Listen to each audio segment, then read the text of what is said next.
21. Affirmation is, I am patient with others as they grow. And the scripture is from Romans chapter 8, verse 25. But if we hope for what we do not see, we wait for it with patience. And the daily word reading says, it takes patience to plant a seed and wait for signs of life to spring through the soil, and still longer for the bloom to grow into fullness. Through it all, I do my part to encourage its growth. I provide water and sunshine and protect it from destructive elements that might harm the tender seedling. As it grows, I have faith it is evolving exactly as it should, unfolding in an orderly pattern. I remember this as I support others as they grow. This may be overcoming a challenge or moving toward a goal. Either way, I resist the urge to push them in the direction I think they should go or rush their development. I know they are listening to the call of their hearts and their inner voices. I am patient and kind as I offer my support and my love. And so again, the daily word for today is patience. And the affirmation is, I am patient with others as they grow. And so let us just take a moment with that daily word and let us tap into that depth of patience that we have within us, that hallmark of a leader to nurture and encourage others to grow at their own best and perfect pace. And to remember that patience is not gritting our teeth, but waiting upon the Lord. And knowing that as we wait, as we are patient, God in the midst of us is faith. God in the midst of us is strength. God in the midst of us is wisdom. We breathe deeply, allowing ourselves to release and let go of any cares or worries or concerns that may have crept into our minds, our bodies, our spirits in this time. For any concern that we may hold, we affirm patience. For any celebrations we hold, we give thanks. We know that power and presence of God goes before us, beside us, with us, and within us. And we are truly grateful as we prepare for our next session to tap into that well of wisdom, to open our minds, to open our hearts, and to know that we are being transformed in rich and wondrous ways, and to know and hold this together. We are truly grateful. And we say, Amen. So it's a delight to welcome you back for our second session for our UMMAS leadership time together.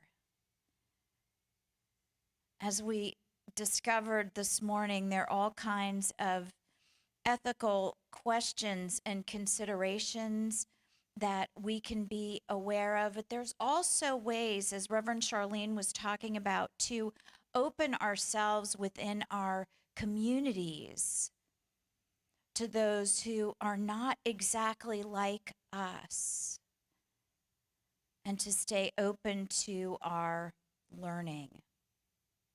And as we prepare for Linda and Gabrielle to share with us their session, Understanding and Interacting Respectfully with Gender Diverse Children, Youth, and Adults, it's a moment to remember that daily word of patience, that while we're learning, we give ourselves space to get new words in our mouth, to get new understanding in our minds, to get new clarity about how we want to be with those in our congregation and those we want to welcome. And we can think about that one of the things that's coming through in a lot of the ministry literature, and let me say that can include whatever clergy across denominations there are, is that we are called in so many ways to extend ourselves and extend our arms to welcome those who want to have that awesome experience and that presence of God in the midst of them. And what a gift that we have to give to others. You know, we say in our teachings there's only one presence and one power in the universe and in our lives, and that each and every one is created in that image and likeness of God. And I think that we as true students have a wonderful gift to give to those who may, in their initial growing up, in their previous spiritual or religious experience, to hear that and know that however they are choosing to express and to be, that they are God's beloved. And that we can be patient with ourselves and with one another as we continually open our eyes in this time that is showing us so many different expressions of the need for wisdom and understanding, and especially for that loving presence that we know is the Christ of us. So I invite you to get comfortable and to prepare yourselves to think about, how will I be patient with myself as I learn and grow? How will I be patient with others as they learn and grow? And as leaders, how will we together bring forth that wondrous expression that is the presence of God we each are here to share?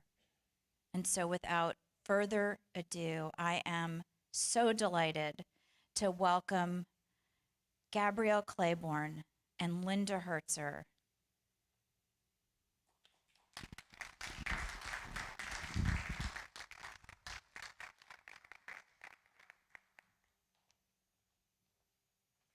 Thank you, Reverend Jen, for that introduction. And good afternoon, everyone. How are we doing? Okay, good. Just wanted to make sure that you had a great lunch and that you're ready to do some learning here with us. My name is Gabrielle Claiborne, and my pronouns are she, her, and hers.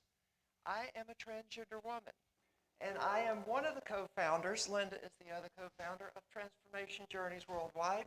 We're an inclusion, training, and consulting firm with a transgender focus. So we help a myriad of organizations, much like Unity, on their journey of transforming their environments into fully inclusive cultures for transgender, non-conforming, and non-binary individuals. And you're going to learn a little bit more about those terms here in just a minute. Next slide, please. But before we get started, I wanted to go over just a few housekeeping items.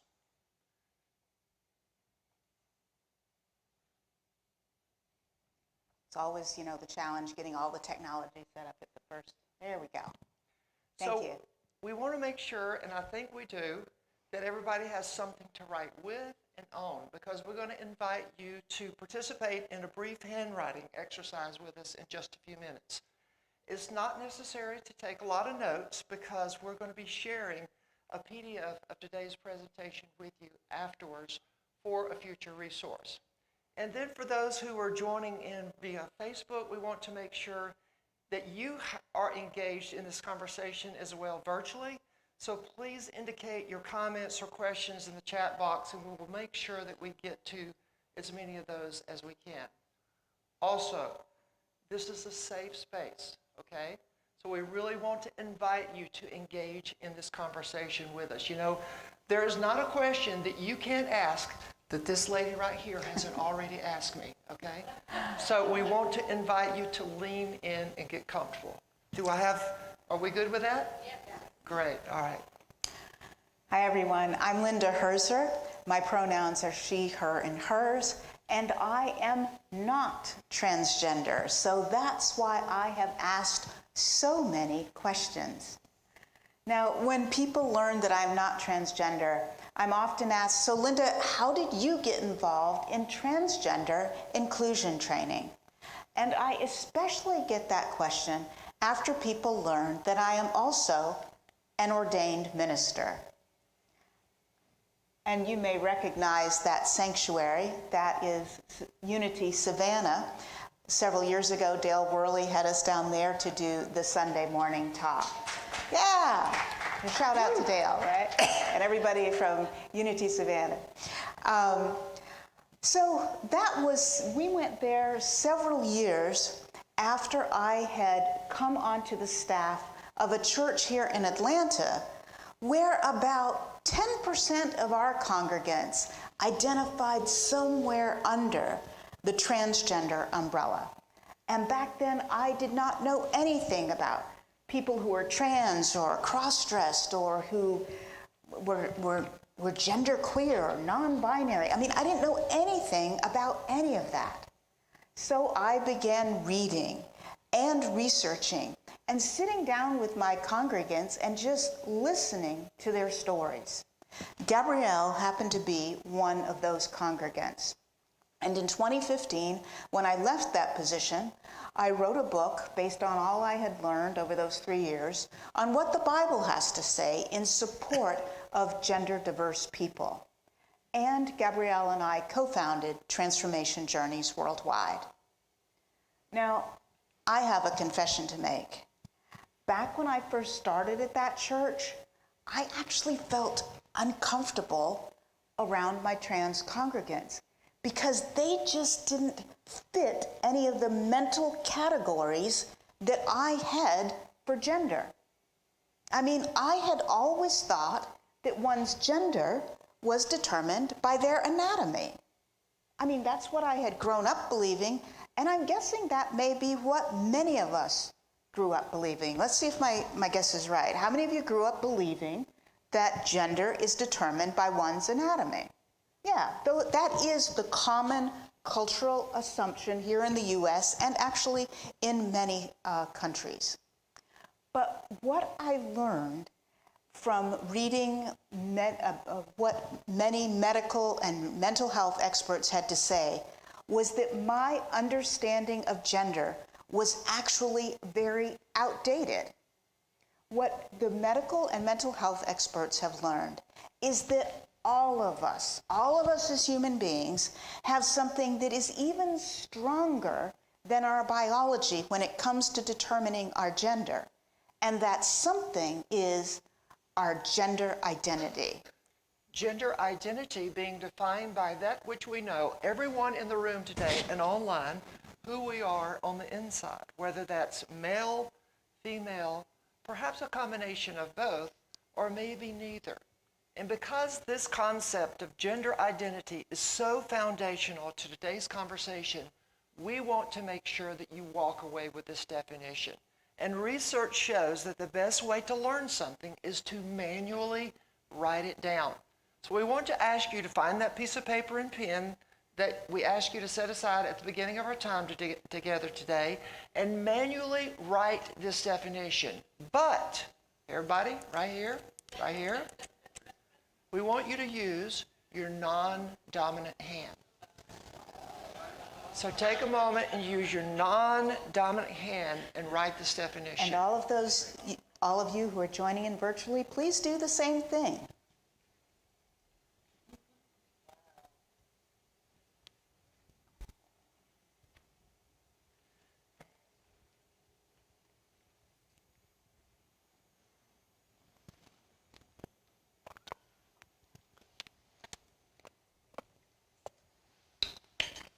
And we're grading penmanship, by the way.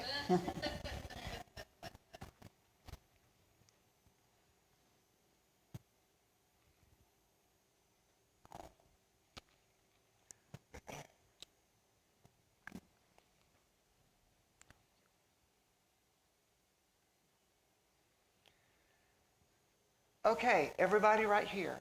So the good thing about this exercise is we're not asking you to complete it, because if you're anything like Lynn and I, we'd be here for a while, okay? But we do want to ask you, as you were writing that definition, what came up for you? How were you feeling when you were writing that definition? And if you want to just shout out a 1 or 2 word experience or feeling, that would be great. Anybody? Awkward. Awkward. Didn't fit in. Thank you. Okay, I like that answer. Okay. Okay. Anybody else? Difficult. Difficult. Yeah, great. So are we seeing anything come through, Chris, on our virtual folks? Okay, thank you. Okay. So thank you for engaging in that exercise with us, because another reason we wanted you to do that is because it gives you just a glimpse of what trans people experience when our gender identities do not match the sex that we were assigned at birth. So take just a moment and really sink into those feelings of awkwardness, hard, difficult, artistic, that worked well, that you just had. Because those are the feelings times by about 100 that compel transgender people, non-binary people, to try to align their external and public lives with their internal knowing of who they are. So by definition, transgender describes individuals like myself whose gender identities do not match the sex that we were assigned at birth. And just to give you some context of the origin of this word, trans is a Latin prefix for across. So trans people's gender identities are across from the sex that they were assigned at birth. Conversely, the word cisgender describes people like me, and perhaps like many of us, folks for whom our gender identities always have matched the gender that we were assigned at birth. So we're probably like that fish in water that didn't know it's wet. We've been swimming around in a gender that always matched our gender identity, so we probably have never even had to think about our gender identity. And to continue that etymology lesson, cis is a Latin prefix for on the same side as. So cisgender people, our gender identities are on the same side as the sex that we were assigned at birth. Non-binary describes individuals whose gender identities are neither male nor female, or perhaps a combination of both. Now, when I was first trying to wrap my head around all of this, it was a lot to take in. But fortunately, at that time, someone shared with me a diagram that clearly showed the more up-to-date understanding of gender that medical and mental health professionals throughout the world now have. And it was this diagram of the genderbread person. And what is so great about this diagram is that it shows the 4 very different aspects of gender that all of us as human beings have. And it's also helpful because it indicates that each of those aspects of gender exist on continuums. So what makes each one of us unique as a human being is where any one of us falls on any one of these four very different continuums. And when we look at this first aspect of gender, our gender identity, again, this is who we know, indicated by the genderbread person's brain, who we are on the inside. When we look at this continuum just a little closer, we actually see that trans women and cis women are on one end, trans men and cis men are on the other. It's non-binary individuals that identify as neither male nor female or a combination of both that fall somewhere in the middle or on the outside of this continuum. And these are the individuals that are really pushing our culture's understanding of the expansiveness of gender. So here's another graphic of what gender identity is about. Like we've said, all of us as human beings have one. There are cisgender identities, man and woman. Now, some people still believe that these are the only two gender identities, and that belief, that cultural assumption, is known as the gender binary. But as you can see, there are also a wide array of transgender gender identities. And when we look at this overarching trans umbrella just a little closer, we actually see that there's two sub-umbrellas underneath it, a binary umbrella and a non-binary umbrella. Under the binary umbrella are those individuals that identify as trans in its specific sense, so trans women or trans men. And then, as you can see, there are also a wide array of non-binary gender identities. And non-binary people are actually the most rapidly growing demographic under the trans umbrella, as indicated by a 2017 Harris poll that said that 10% of millennials identified as some form of non-binary, with an additional 2% of respondents identifying as trans men or as trans women. And then just last month, the Williams Institute released a report showing their estimates that 1.2 million Americans now identify as some form of non-binary.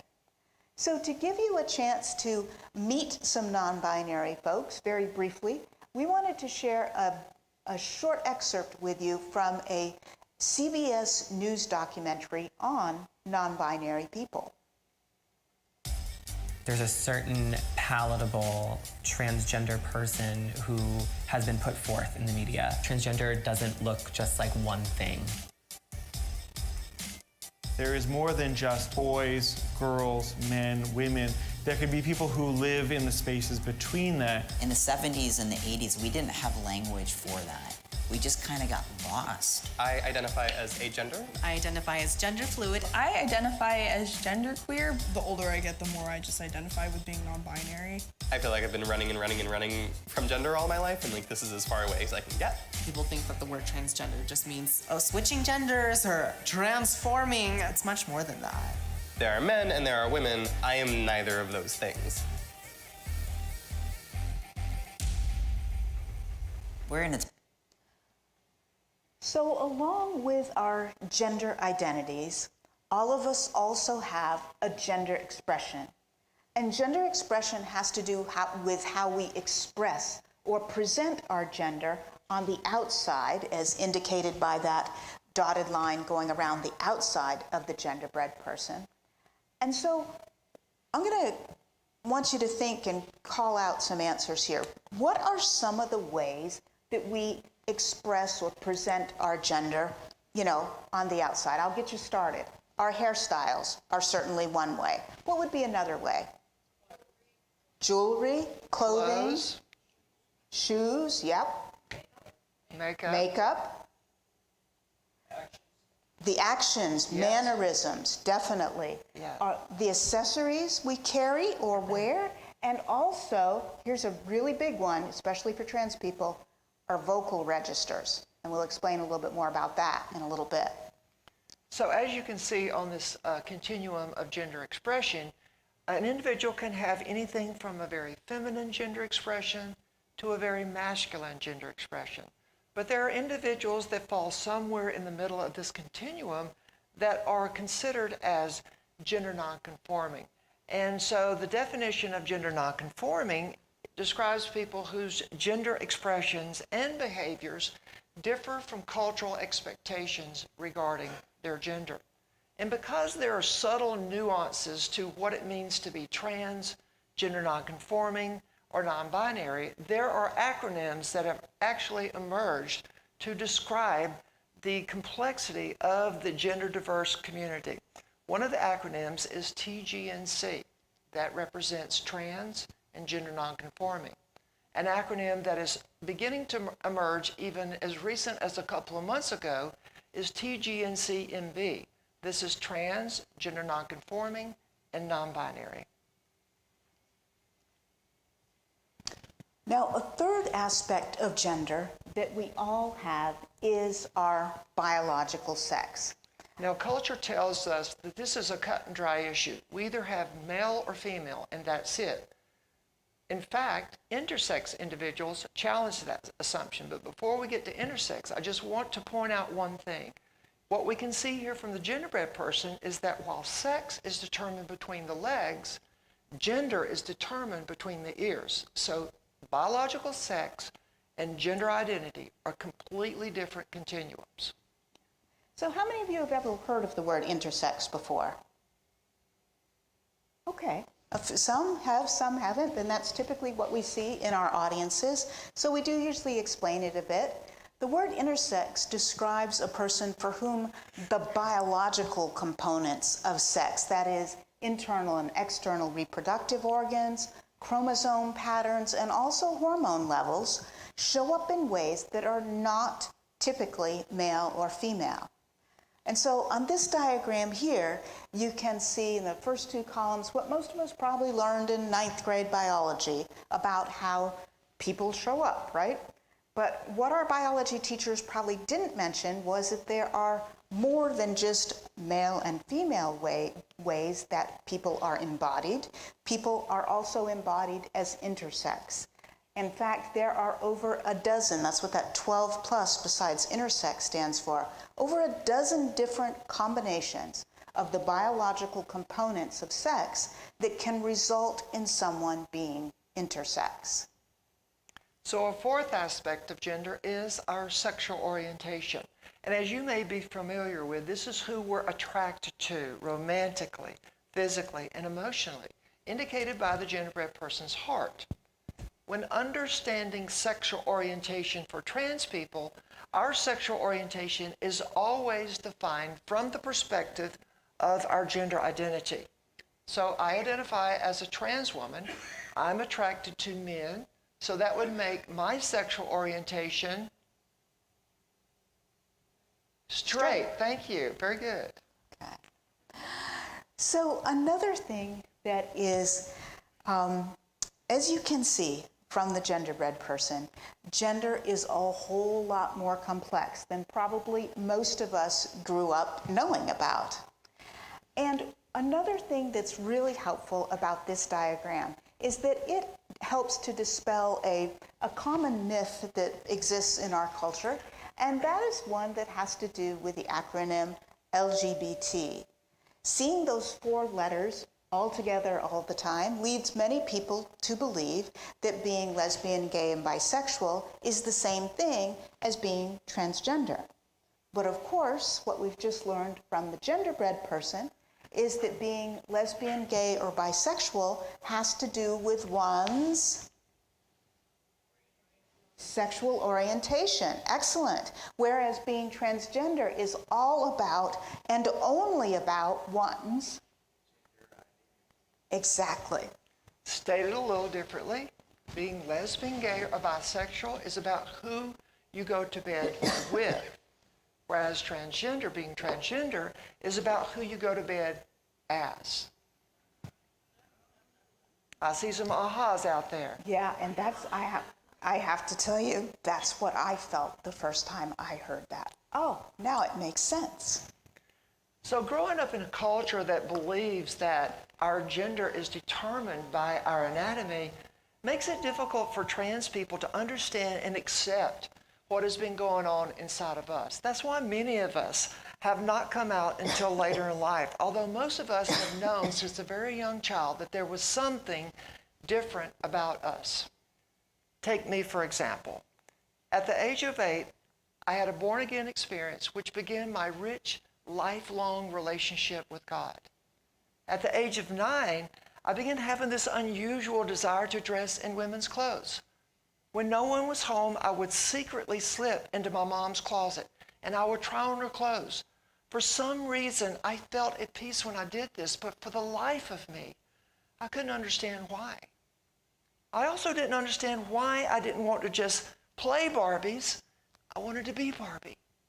And now I am.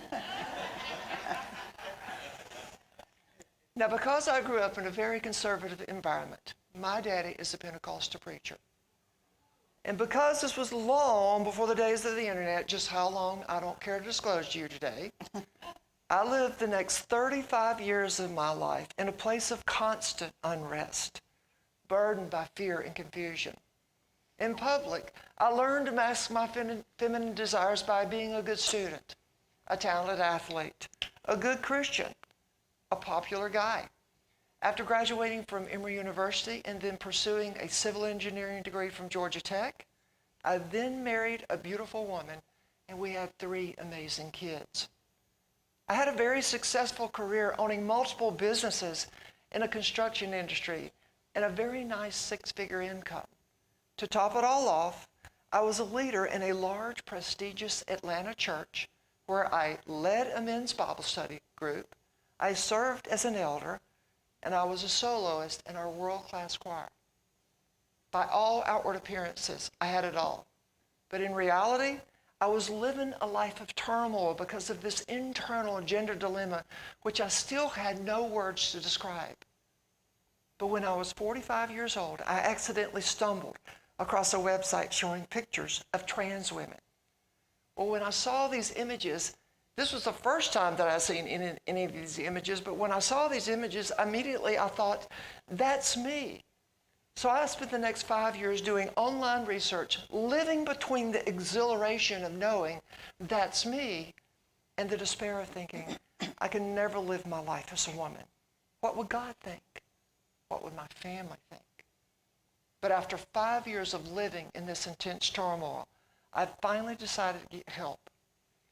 It was then in my online research, I found a woman by the name of Ramona who actually made a living dressing biological males as women. Now, this just goes to show you that you can find anything on the internet if you're looking for it.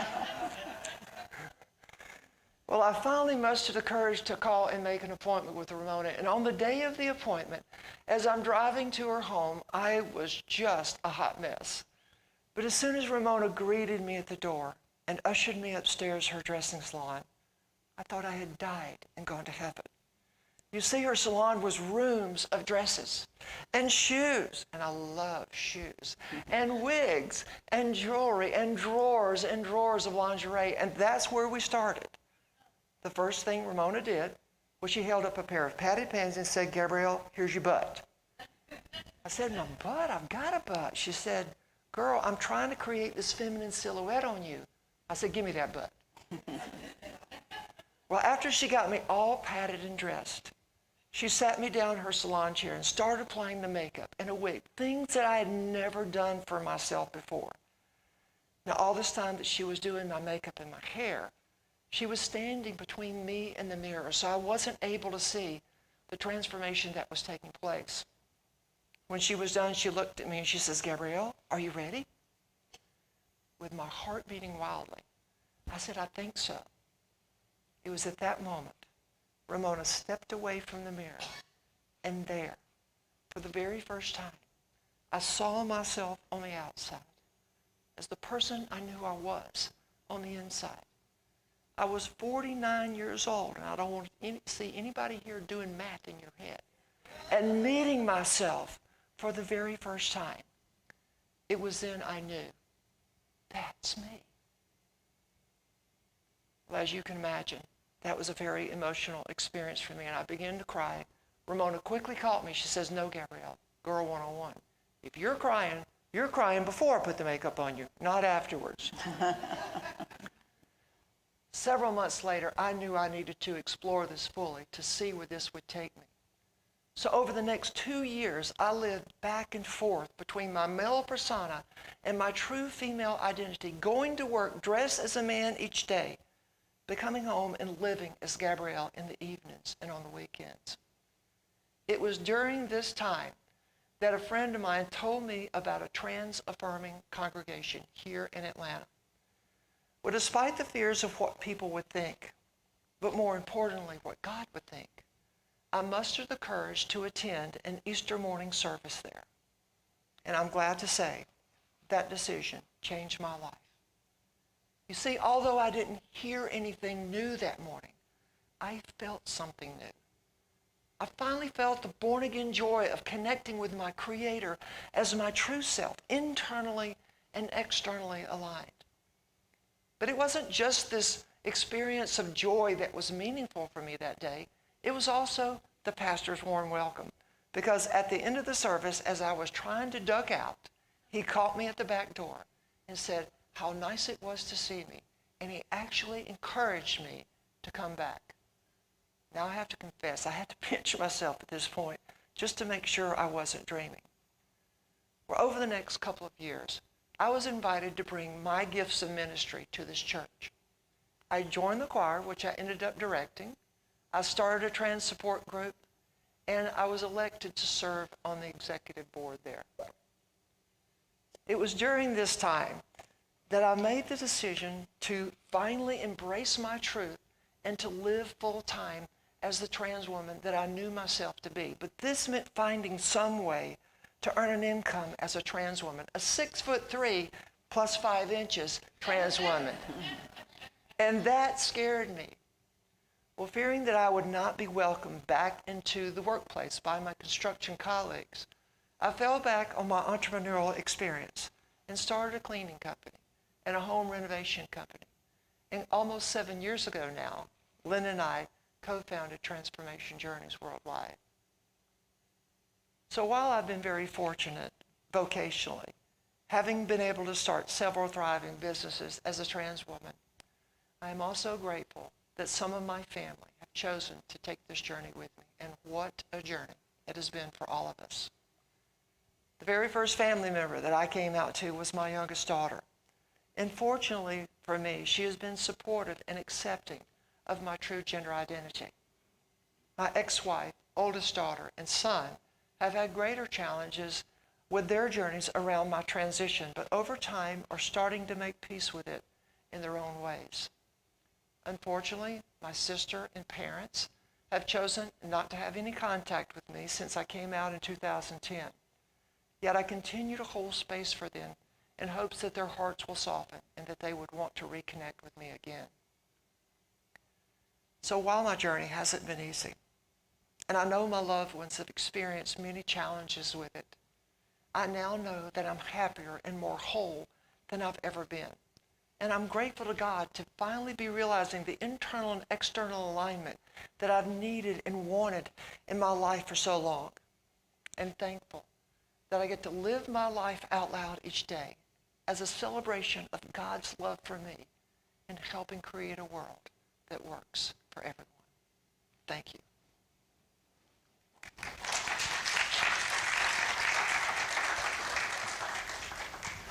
Thank you, Gabrielle, for sharing your story and mostly for having the courage to live that story. Now, as someone who's been Gabrielle's best friend for about 9 years, I know that that's only the tip of the iceberg. And just last year, Gabrielle published her memoir, which is actually more of a memoir meets self-help book, because in it she talks about ways that all of us can embrace our truth and the lessons she learned, the universal lessons she learned along the way. And that book and my book are both available for sale, and we'll be happy to sign them. They'll be for sale during the break, and we'll sign them, and after too, and we'll sign after our session together today. Now, we know that we have just dumped a whole lot of terms and definitions that might be rather unfamiliar to you, out there. And so we're going to pause here for a little bit of Q&A. But before we do that, we do want to make sure that as you ask your questions, that you're practicing using the word transgender, which has evolved in how it's used respectfully, in the most respectful way. So today, the most respectful way to use this word is as an adjective. So for you grammarians in the audience and online, you know an adjective describes. You have to have something after it. So you wouldn't say, I have friends who are transgenders, nor would you say, I have a transgendered congregate. And likewise, you're not going to want to be talking with someone later today or this week and say, wow, I learned about transgender at the UMass conference. No, you'd say, I learned about transgender people or the transgender community. So that's the grammar lesson for today. So now on to Q&A, especially if you would like clarification or a little further explanation of any of these terms and definitions which we've just shared. So if you're in the room, we have a mic here. If you could come up to the mic is off camera, so you don't have to worry about being on camera. And for those of you who are joining us virtually, please enter your questions or comments in the chat box, and we will have someone read those out for the group. So, who wants to be first? Please understand this is a safe space, right? Thank you. Thank you. I'm a little confused about the gender identity non-binary. Okay. I'm wondering how that relates to how society may have impacted your gender identity, if it's all in the mind, or are you being persuaded one way or the other to think of yourself as a certain gender identity? Okay, great question. Linda, you want to take that? Yeah. So that question about, I hear you asking maybe two things. Definitely one about the non-binary and kind of what's that about.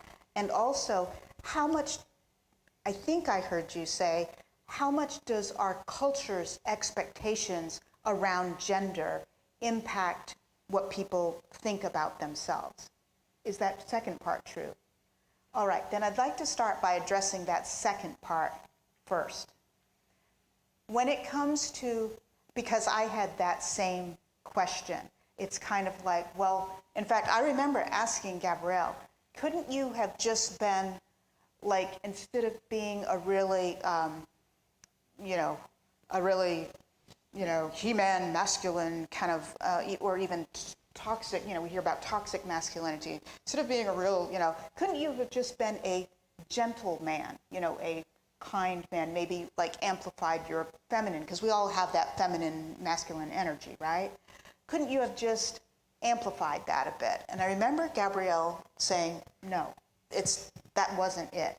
And then when I started hearing the stories of trans men, that really brought that home to me, because many trans men, before they transitioned and were out as trans men, were lesbians and lived as how they would refer to themselves as butch lesbians. So women who played very, their gender expression was very masculine. The roles they played in relationships were very masculine too. They were kind of like the husband in the couple.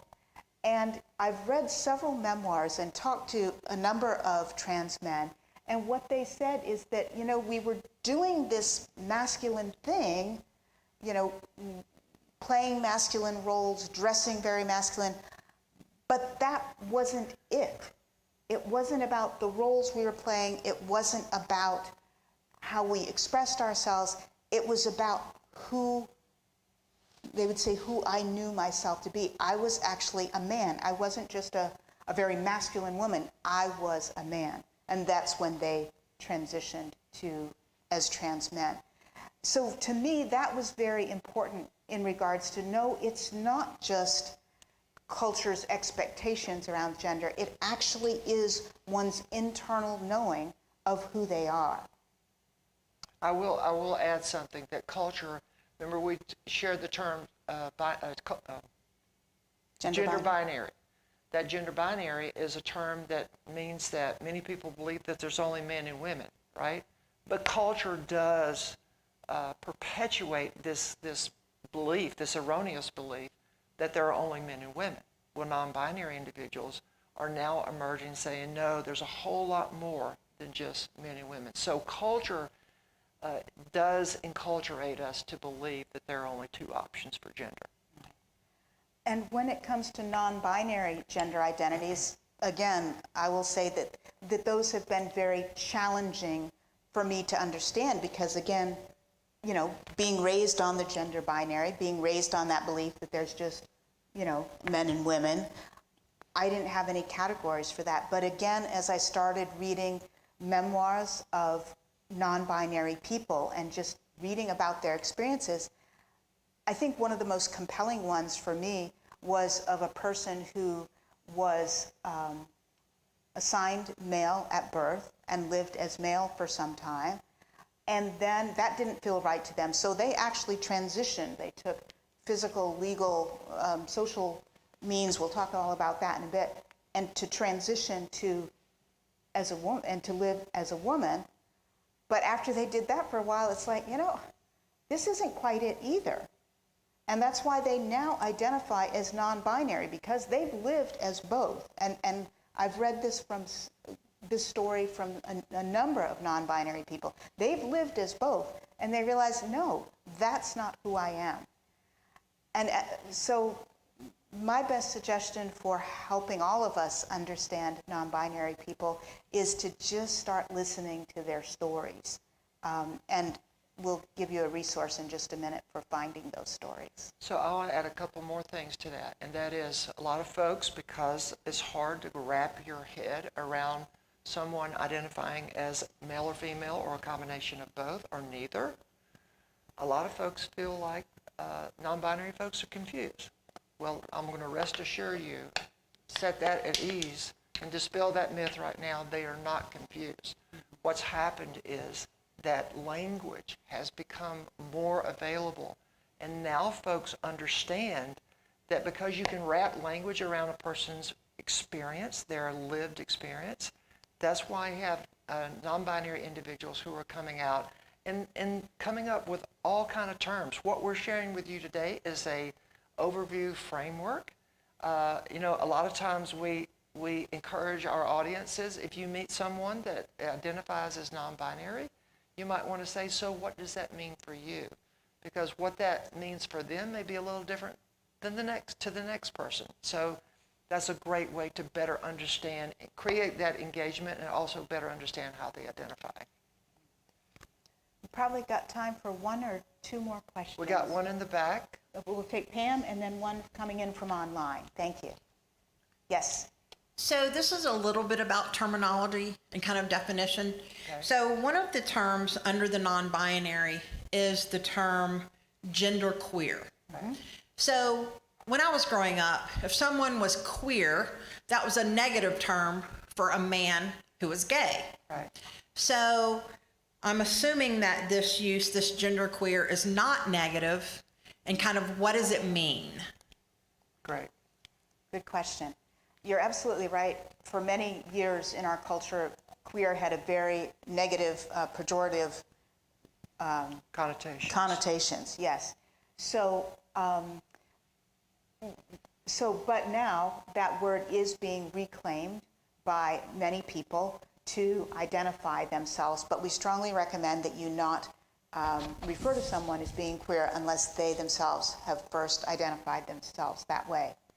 And so while queer was originally used in terms of one's sexual orientation, when non-binary people first started sort of describing their experience, they actually used the term genderqueer because, you know, technically queer just means different, okay? So they knew their gender was different, so they used, before non-binary, there was the term genderqueer.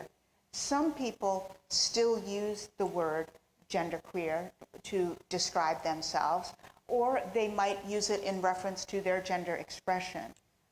So it can be used in a number of different ways. So an individual could be describing their identity as somewhere outside of the typical boxes of man and woman, or outside of the typical boxes of masculine and feminine. We've got a question in the back, Chris. Yes, one of our guests, Cassidy from Unity of Minneapolis, asks, what would you say is the biggest change a minister or congregation can make in using language or actions to increase inclusiveness in our communities? Great question. And we've got a whole section about that. Yeah, we're going to ask that question. We're going to put that on the shelf. We're going to come back to that here in just a few minutes. Thank you for teeing up our next segment. We got another question right here. Thank you for being here, and I think my question kind of fits into that. I have a beautiful non-binary grandchild, 9 years old. Congratulations. I know. I'm still working on the they. Their younger sister reminds me all the time, Grandma, it's they. Right. But what I'm learning and being a minister of a church is to really watch our language. Yes. That not men and women's groups, that not he and she, that not sister, brother, even the not mother, father, God, even though in Unity we see it as a it. Yeah. But to really, really be aware of genderizing our language because it's everywhere. So. Yes, absolutely. Great observation, great sense of awareness, and we are going to go there. Okay. Okay, Yes. thank you for the question. Yes, one more? This is just a quick clarification. One of our guests, Karen, is asking, I want to make sure I understand how to describe this correctly. A male to female is a transgender woman or a transgendered male? So an individual who transitions from male to female is a transgender woman, and an individual that transitions from female to male is a transgender man. And we're going to talk a little bit more about that in just a few minutes, okay? And just a side note, speaking of gender-neutral language, do you all know what tomorrow is? Tomorrow is National Parents' Day. So this is a great opportunity for you as spiritual leaders in your communities to highlight parents within your congregation who may not identify as the mother or the father, okay? For example, when I transitioned, you know, a lot of folks don't even think about the things that we now have to navigate in my family, like how do we celebrate Father's Day now, right? So these are the kind of things that we want you all to be thinking about as we're having these conversations about how can we be more inclusive within our congregation so we can make sure that everyone feels like they're seen, they're heard, and that they belong, okay? So tomorrow's Parents' Day. And we will have more Q&A as we continue on this afternoon. As to the question about, I mentioned a resource for learning more about non-binary people. A great resource for learning more about everything we're going to be talking about today is our website. Because we get so many questions, we know we can only share so much in 2 hours, right? We've created a resources page there that has 12 different categories of topics. This shows just 4 of them. So you can go to that resources page, learn more about these various definitions, how to use these terms respectfully. I've written a blog on, our website has a blog, and we've written a blog about gender-neutral language. So you can get some guidance there on that topic. But all of these things you can learn more about, plus finding links to our books there. So we definitely encourage you to make frequent use of the resources page. Under each of these 12 categories, you will find brief articles and brief videos that are from very reputable sources. So they are excellent sources of information. I used to be a librarian, so I know how to vet my sources. So now we want to shift the conversation and talk about transitioning. Transitioning is the process of aligning one's external self in public life with one's internal gender identity. And there are 3 aspects to the transitioning process. There are social transitions, legal transitions, and physical or medical transitions.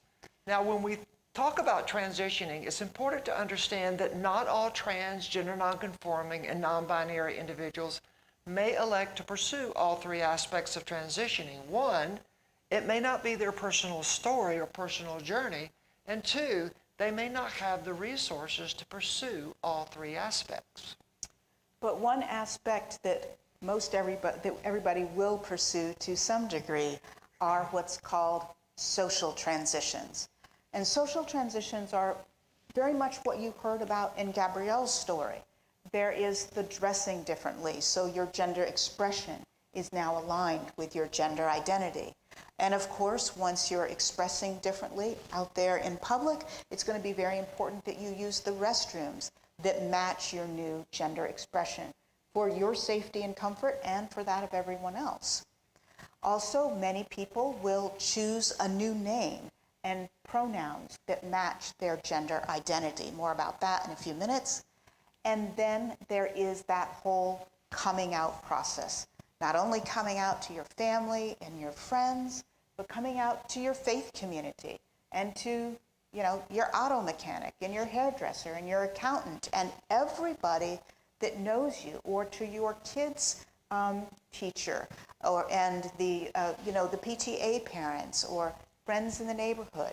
That coming out process in and of itself takes a lot of time, a lot of emotional energy, and some of these other things can also require some financial backing. Think about going from the picture on the left, right, to the picture on the right. Think of how much it would cost to get all the makeup, clothes, a whole new wardrobe for everything, for every season, for every occasion.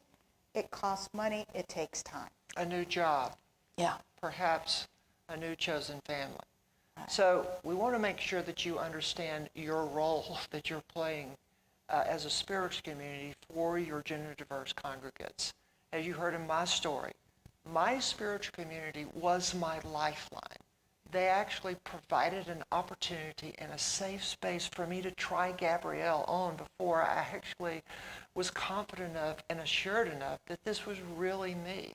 So we wanted you to understand the width, breadth, and depth of what social transitions can look like with any of your gender diverse congregants, so that you can support them along the way and you can, build them up and be the wind beneath their wings.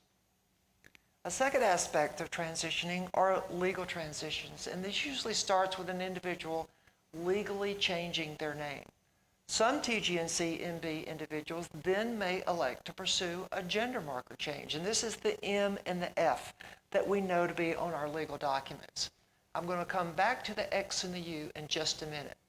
But when any combination of these changes, the legal name or the gender marker change, are made, then the balance of the documents that you see here on the screen can be modified to align with one's true gender identity and gender expression. So, as it relates to the X and the U gender marker, these are gender-neutral gender markers that non-binary and intersex individuals are using, or beginning to use. The U stands for unspecified. In fact, there are currently 20 U.S. states, and there's about to be one more added in the next month or two, and that is the state of New York, in addition to the District of Columbia, that allow their citizens to use an X gender marker on their driver's license.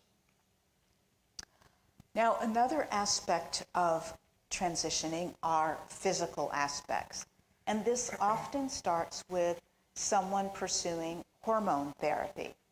And hormone therapy, for those taking testosterone, it'll kind of allow them to bulk up a bit and get a more masculine physique. And likewise, for those taking estrogen, it allows them to develop a bit of curve. So this is something that many people, trans and non-binary people, will try to pursue. But taking testosterone or estrogen also doesn't have the same effects for everybody. For example, taking testosterone for those desiring to appear more masculine, either trans men or non-binary people who feel a little more like they want to have a slightly more masculine gender expression, it usually allows them to it will usually drop their voice. So over time, they will develop a more masculine, deeper vocal register. And likewise, it often, again, over time, it's kind of like the same amount of time it would take a teen going through puberty, will allow many trans men to grow facial hair. And so it's highly likely that you could be speaking with a deep-voiced, full-bearded individual and never realize that you're talking to a trans man. I will tell you that that's what happened to me the first time, at least that I know of, that I met a trans man. Conversely, for those individuals who are taking estrogen to have a more feminine gender expression, estrogen does not raise the register of our voice, and it only slows hair growth, especially in the beard area. And that's why many trans women elect to pursue a process known as electrolysis, which is a painstaking process of removing hair follicle by hair follicle, one at a time. And it takes over a year to do this, depending on, the stubble of an individual's beard. And it could be anywhere from $4,000 to $6,000, and this is typically not covered by insurance. So you could very well be speaking to an individual with a feminine gender expression with a deep vocal register. So please don't let that throw you off. And that's why we said earlier in regards to gender expression that vocal register is a very key component of gender expression. So other aspects of physical transitions are gender-affirming surgeries. So as you can see here on this slide, there's not just one surgery that an individual may elect to pursue. And just to give you some historical context of how this term has evolved over time, it first started years ago as, have you had the sex change? We had a lot of folks and today they still say, have you had the sex change? Well, that term then evolved to sex reassignment surgery, which stands for SRS, and then it evolved again to gender confirmation surgery, and now the most respectful way is gender affirmation surgery, with affirmation affirming who an individual has been all along. And just to give you some idea of how many trans and non-binary people have pursued physical transitions, we want to share with you some statistics from the 2015 U.S. Trans Survey. This is the largest survey of the trans, gender nonconforming, and non-binary community that's ever been done in the U.S. to date. Hopefully there's going to be a new one done this year. There were almost 28,000 respondents. That was back in 2015. And as you can see, about 80% of those respondents wanted to have hormone therapy, but only about half of them were actually able to obtain it. And then when it comes to the matter of gender-affirming surgeries, only 25%, so only 1 in 4 had had even one of those gender-affirming surgeries, which just goes to demonstrate what we have been saying all along, that being transgender is not about your physical anatomy, it's not about what surgeries you have or have not had, it's all about and only about your gender identity. And because people are coming out as trans, non-binary, and gender nonconforming at very young ages, we want to spend just a few minutes talking about how you can understand what this experience looks like for a child or a youth individual, and what you can, how you can support this individual in this process. So we want to spend a few minutes talking about this. And to kick that off, we want to share with you a brief video from the National Center for Transgender Equality that will introduce you to some trans and non-binary people, and also to a couple of trans children and their families. My name is Rose. I'm a transgender girl. I was born a boy, but I always knew that I was a girl.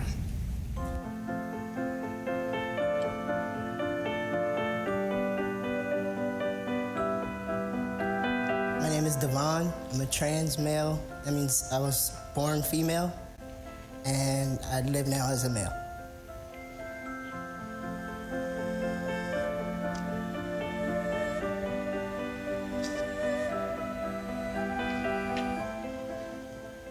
When I was 3, I decided that I was going to grow up and be a father and marry Janet Jackson. She would write letters to Santa Claus, to the Tooth Fairy. When would I be turned into a girl? Could you turn me into a girl? I'm Jay. I'm a non-binary trans person. That means that I'm not a man, nor am I a woman. I was raised as a girl, but when I learned about non-binary gender identities, it was like a whole new world had opened up for me. My name is Ronnie, and my sister Ellie is transgender. Ellie told us on her 4th birthday that she was a girl in her heart and her brain. And I said, "You're my favorite princess boy." And what did you say, Ellie? No, I'm a princess girl. My struggling point was this had to be a phase. The reality is acceptance takes a while. I was terrified of coming out. I was afraid of losing friends, family, loved ones. I was afraid of this discrimination and potential violence I could face. I was so terrified that I wanted to die. Got threatening letters. One of the quotes said, do us a favor, Paula, and put that gun back up to your head and finish the job. I'm scared as a dad for her safety, whether a society will be as accepting as her family and her friends are. I feel embarrassed and unsafe when people out me to other people. If there isn't a gender-neutral bathroom available, when there are only men's and women's bathrooms, I have to make a decision about how I look that day and whether there's more risk for me going into the men's room or the women's room. I was chased by 4 people in the metro for being transgender. I have been denied health care. I have been gawked at. I've been humiliated. I have been physically assaulted several times when using the bathroom.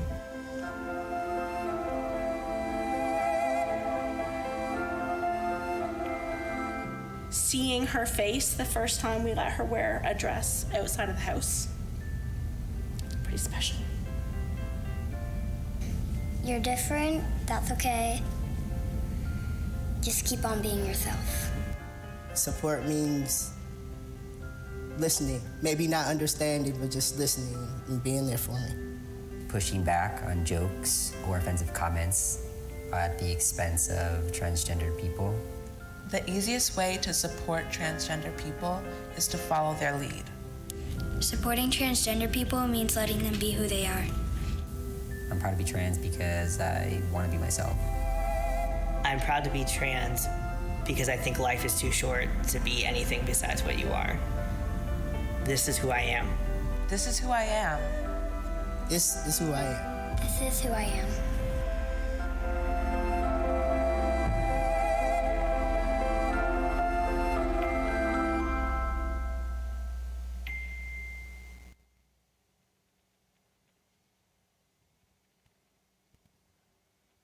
That video gets me every time. Yeah. So the mental and medical health experts who have been working with gender diverse children and youth for the last several decades have come to recognize that there are a large group of kids who are what they call gender expansive or gender creative or gender explorative. You know, those are the words that are used now. Back when I was a kid, we were called tomboys, and unfortunately, little boys got labeled as sissies. But within that broad category of gender expansive children, there actually are transgender children, children whose gender identities just do not match the gender that they're being raised as. And as you heard in that video, they can know as young as 4 years old, 3 years old, even 2 years old, because that's when children are starting to recognize the difference between boys and girls, men and women. And so, of course, the question then becomes, how do you pick out the transgender kids from those who are just gender expansive? Well, the good news is that the answer lies in the question itself.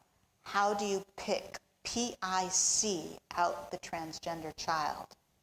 what these medical and mental health experts have determined is that transgender children are P, persistent, I, insistent, and C, consistent about their gender identities. It's not a phase. In fact, the American Psychological Association says that a child has for at least for 6 months, they have to be presenting these indicators of being transgender. And so some of these indicators, these signs of insistency, have to do with things like these children don't just say, oh, it would be nice to be a boy, or I wish I was a girl. They say, I am a boy, or I am a girl.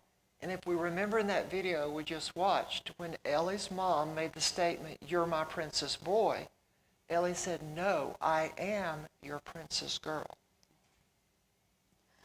Likewise, they will be very insistent regarding their clothes. They really want to wear the clothes that match their gender identity, and especially the underwear and the bathing suits that match their gender identity. Likewise, when these children dream, when they engage in pretend play, they will dream and they will pretend that they are their true gender identity. And remember how Devin responded in that video when he was approached, what do you want to be when you grow up? Devin saw himself in his true gender identity. He says, I want to grow up and be a father and marry Janet Jackson. Yeah. Transgender children also want to engage in the activities and have the playmates that match their gender identities. And one of the biggest ways you know that you have a transgender child is because when they are allowed to begin to transition and allowed to live according to their true gender identity, parents report that their child begins to blossom. Prior to that, if children are not being allowed to live as their true gender identity, they may withdraw, get very quiet. Some have actually stopped talking. Or they might go the other direction and be acting out, and parents might be experiencing a lot of misbehavior. But once these children are allowed to transition, then they're happy children. And one of the most moving parts in that video was Rose's mom making the comment, the first time we let Rose go outside wearing a dress, the look on her face was priceless, and that's what gets me every time. Now, because medical and mental health experts have determined what the signs of being a transgender child are, they have also developed gender-affirming protocols to support these children in living their true gender identities. And these gender-affirming protocols, especially for young children, start with aspects of social transitions. So you'll remember that includes things like wearing your hair differently, dressing differently, using the bathroom that matches your gender identity, and being called by a name that you've chosen for yourself, and the pronouns that match who you know yourself to be.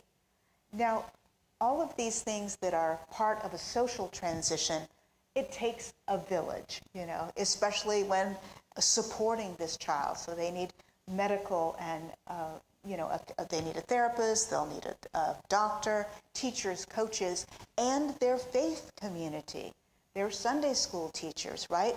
You are all going to be part of that village that will need to support this child and their family. Then, as the child gets older and starts to approach puberty, they can go on a type of hormones that's called puberty blockers. And these hormones will actually will stop the child from going into their biological puberty that would have been determined by their anatomy. And this buys the family a couple more years to make sure that, yes, this is actually their true gender identity.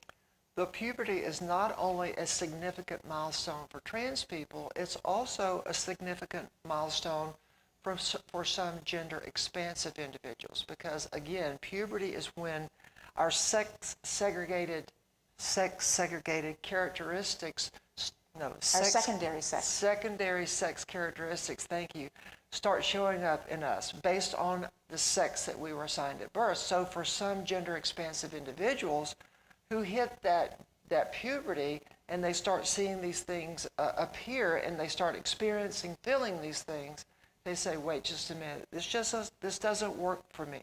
And that's when some gender expansive individuals transition. And so one of the effects of puberty blockers can be seen there in this photograph. That is Nicole and Jonas Maines. They were identical twins, both assigned male at birth. As you can see, Nicole was actually a transgender girl. And so she was allowed to go on puberty blockers.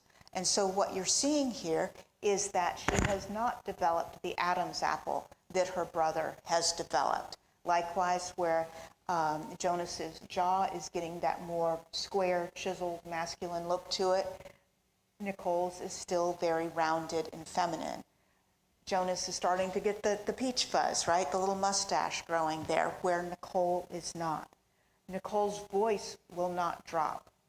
And so she will continue to have a feminine vocal register. And likewise, she will not get as tall. And so going on to the puberty blockers just puts all those that puberty that Jonas is experiencing on hold, buys Nicole a little bit, in her family, a little bit more time. And so then, as she gets just a little bit older, if everybody's still on the same page and Nicole is still feeling like, yes, this is who I truly am, and the therapists and the doctors and parents and everybody's in agreement with that, then she'll go on cross-gender hormone therapy. And that will allow her to experience the puberty of her true gender identity. Go ahead. And being able to maintain that higher vocal register, being able to, not get quite as tall as her brother would. All these things are going to be extremely important to these children, to allow them to live as the people they know themselves to be. Now, I haven't mentioned the words reversible and irreversible. Social transitions and puberty blockers are totally reversible. That means if you were to stop them, then the child would, if you were to stop the puberty blockers, the child would go through the puberty that was determined by their biology. However, once they start the cross-gender hormone therapy, that does have some irreversible impacts because, like, for a trans boy, it would drop, the cross-gender hormone therapy would drop their vocal register. It's very hard to raise that again. Also, it will affect their fertility. So most children at this point become infertile, and that can be a huge thing, especially for the parents, thinking, oh my gosh, I may not be able to have biological grandchildren. So there's lots of considerations to be made around cross-gender hormone therapy, and these things are all taken into consideration by the families who have transgender children. So I wanted to stop here and dispel a myth that's out there. A lot of folks think that trans people are whimsically changing their gender. But as you can understand in just the few minutes that we've shared with you here, this is not an overnight process. This is years of conversations and meeting with therapists and meeting with medical doctors and talking to family, checking in with each other. So I hope that you can see in just the little bit that we've shared with you that this is a serious journey for an individual to take. But those individuals who do take it, they're not confused. This is who they are. So once an individual takes all these steps, then when they reach the legal age of 18, they can elect to pursue gender-affirming surgeries that work for them. And that's that last bullet. So now we want to take any questions that you may have around transitioning, either for adults or for children and youth. And then when we will break for a little bit after that, and then we will come back and talk about how you can create gender affirming congregations. So questions around transition?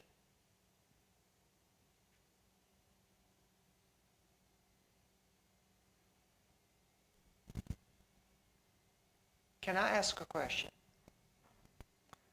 Who in here has a gender diverse congregate in their congregation? Or family member or friend. Okay. Yeah. So hopefully what you can see here, it's not if, it's when. Right. You know, we're going to be visible. We're going to continue to grow in our culture. And so we're hoping that, you know, by the hands that are raised, we understand, we're trusting that you all are leaning into this journey with them and their families and supporting them in any way that you can. Because I'm not seeing any question. Yes, question there.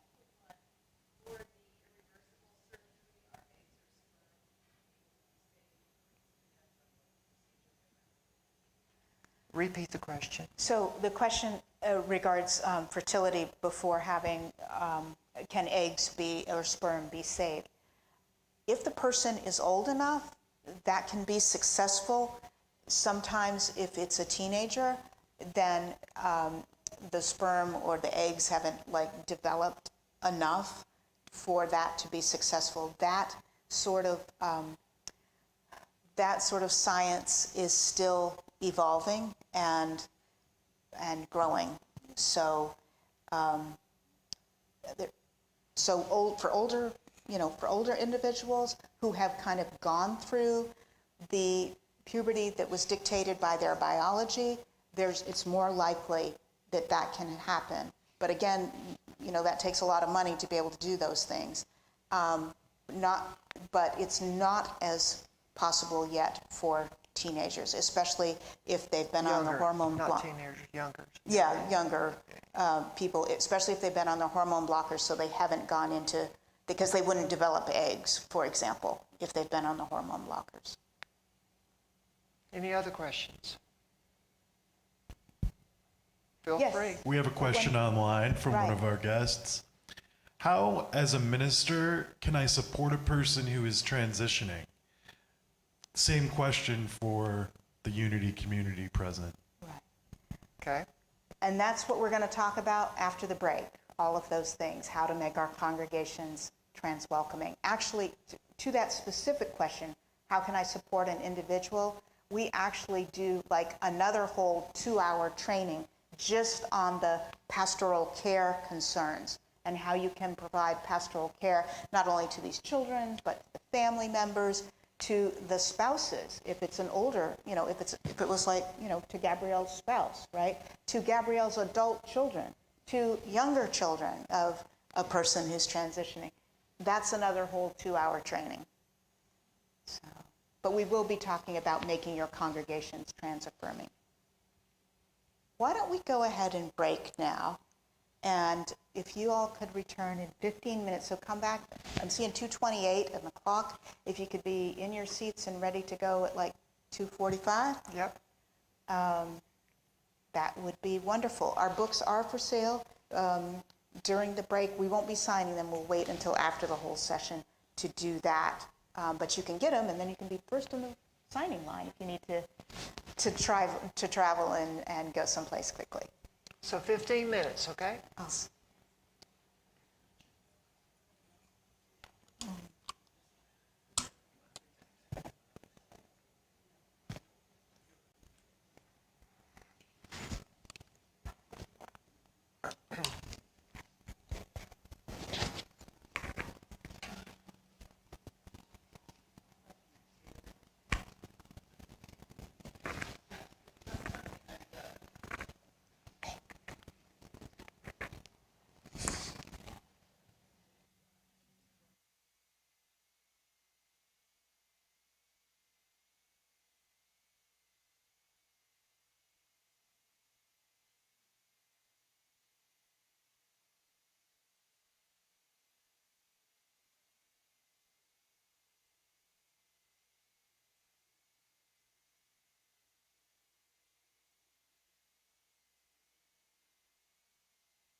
Well, the clock is saying 2:45, so if y'all could please wrap up your conversations and come back and take a seat.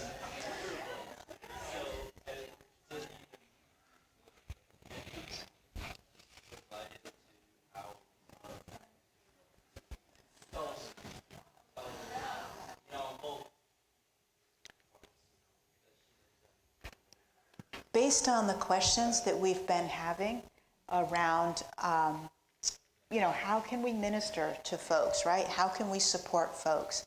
We want to share with you a little bit of what parents of transitioning children experience. And we're going to do that through some excerpts from a YouTube channel that's done by a young trans man named Sam Collins. And in this particular episode, he had his mom on so she could share some of her experiences. So let's listen to what Sam and his mom have to share. What's up, guys? I brought my mom here today because we wanted to discuss trans-related issues. A lot of people have been asking questions about parents, so I brought a parent. Hi. If you don't know, for some reason, I'm transgender. This is my mom, and she helped me through basically everything that has to do with that. But I want to tell you guys how I came out to her and how scary it was for me, and then you can get a parent's perspective on what it's like to understand. So in the next clip, we're going to see what we've cut out is where Sam shares the 3 different times he tried to muster the courage and come out to his mom, and then finally on the 3rd time, he actually did come out to her. So now we're going to hear her reaction. Typically do. I don't even know what I did after that time. I think it took a long time for her to process it. It takes a long time usually for parents to process. I want to go to a gender therapist. Yeah, so then Sam kept asking me, Mom, did you get me a therapist? And I'd be like, not yet. Like I kind of just pushed it off. I thought it would go away. Yeah. And I think that's a common reaction from a parent, denial, because they don't know what to do. And I honestly didn't know what to do. I didn't know who to ask for help because I didn't know anyone that was transgender. And to hear your own child come out and say that, it's scary. Like I felt as a parent, I was afraid. I was afraid for my son. I was afraid for me. I was afraid for my family. It's like I felt all alone. And I'm sure that's how Sam felt for years, but I didn't know that. I feel like And at first, I also want to say that, I've always worked full time, so I'd have to go into work and pretend everything's great at home. And meanwhile, I'm like tormented because I'm trying to help my kid to get school straightened out and the therapist and the doctors and changing everything, the name and everything. It's just so much work and you have to go to work, and I was totally exhausted by the whole thing, and I didn't want him to see it, because I'm trying to be a strong woman and a mother for him, a single parent, and doing this by myself.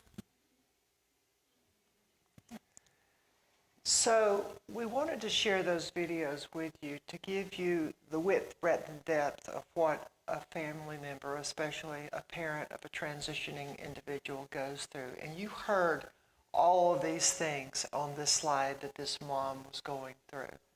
But there's a couple of things that I wanted to speak to on this slide, and that is, for a lot of parents, even a lot of siblings, I know that this is certainly the case for my children.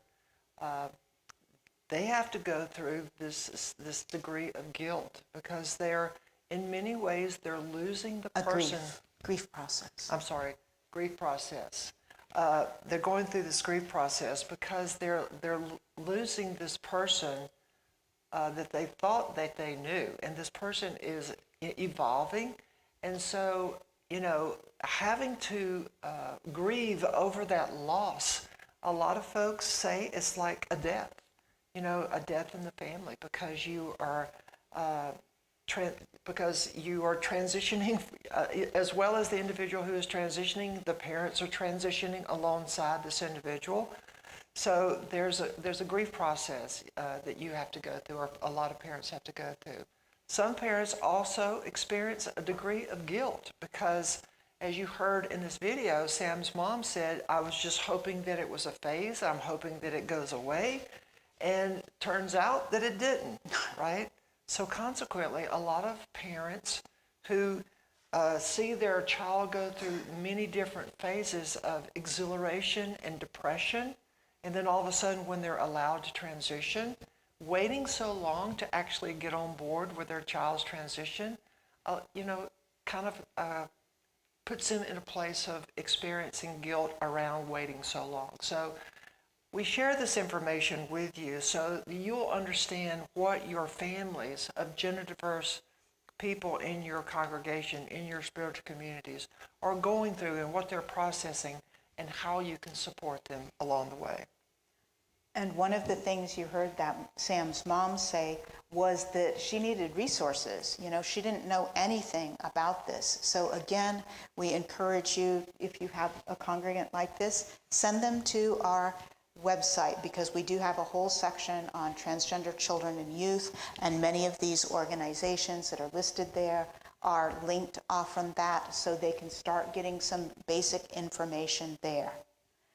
Something else that you can also do to support your families is, if you have a youth group program, and if your youth group occasionally has sleepovers or lock-ins, make sure that you are being proactive about developing your youth group sleepover policy. If you have a trans girl and a trans boy, typically on these youth group outings, they get segregated. The boys sleep here, the girls sleep there. Where are your trans children? Where are your non-binary children going to be sleeping? And the time to be discussing this is not once you have a trans child or a non-binary child, the time in your congregation, it's now. Make sure these policies get put in place right away. And again, that's the sort of thing that's kind of beyond a basic introductory 2-hour class, 2-hour session, but it's the sort of things we talk about in the pastoral care issues.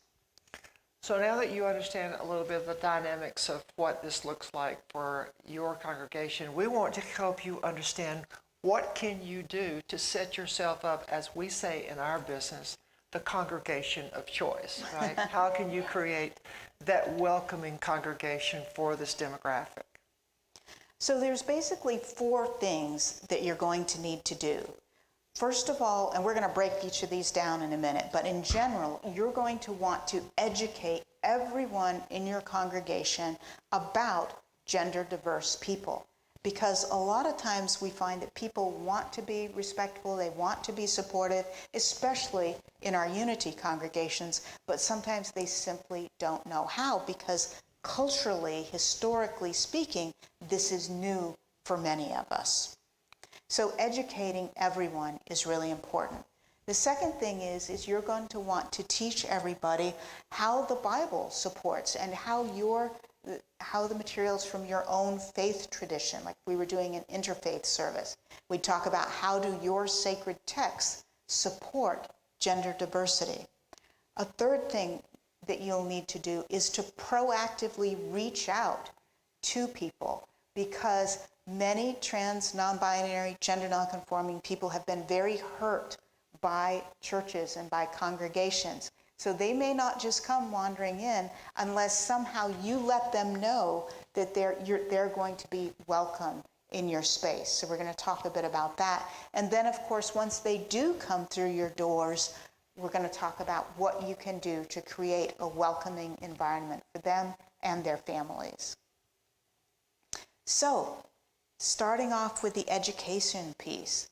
One thing we recommend, one way you can start educating, especially your leaders, is to take just 5 or 10 minutes out of your meetings, and we know you all have a lot of meetings, and show some of the brief video clips that are linked off from our resources page. They're very educational, and then have just 5 minutes of discussion around it. If you could do that like every month or every couple of months, that starts to grow people's knowledge and understanding. Another thing you can do to educate is host guest speakers, much like Unity Atlanta is doing here today. And Reverend Jen, thank you so much for providing a sacred space and safe space for this conversation to happen today. You also can host a movie night at your spiritual community. The spiritual community that Lynn and I belong to recently had a movie night where they featured The Danish Girl. And after that movie, Lynn and I spent about 30 minutes after the movie answering any questions that the group had. So this is a great way to increase the awareness and create those safe spaces for conversations. We also strongly recommend the video Transfigurations. It's a one-person show created and performed by Peterson Toscano, who is an amazing actor, writer, and biblical scholar. And in it, he acts out some of the gender-diverse characters that are present in Scripture. And how many of you knew that there were gender-diverse characters in Scripture? There you go. Yeah, it's an amazing, amazing performance, and he comments on it, and it's very entertaining and educational. It's just awesome. And that leads us into, and that's a great thing, not only for educating everyone, but also for the second step we recommend, which is teaching everyone how the Bible supports gender-diverse people. So using Peterson's video is a great way to do that. Also, using my book. I know that spiritual leaders are busy people, so I have included a discussion guide in the back of that is like, you can use it as either a 4-week or a 5-week book group study or Bible study, and that can be helpful to your congregation. So as you educate your community, you're going to want to proactively reach out for the reasons that Linda already shared with you. And there's a couple of ways that you can do this. The reason that we spent so much time on the front end about the language is to make sure that you understand how to use that language. So if you have a newsletter in your spiritual community, or you have a marquee, or however you put the message of your community out to your community, use the language that's relevant to our personal experience. Use the terms gender identity and gender expression in your marketing material. It's not enough these days to say you are an open, affirming, or an LGBTQ welcoming congregation, because oftentimes TGNC MB individuals show up within two spiritual communities, and what spiritual communities really mean is they understand how to be inclusive for LGB folks, okay? So using the terms that are relevant to our experience is going to be an immediate message to a gender diverse person like me saying, okay, they're using the language that resonates with me. I feel like I can show up and feel safe and belong in this space. Also, host community-wide educational events.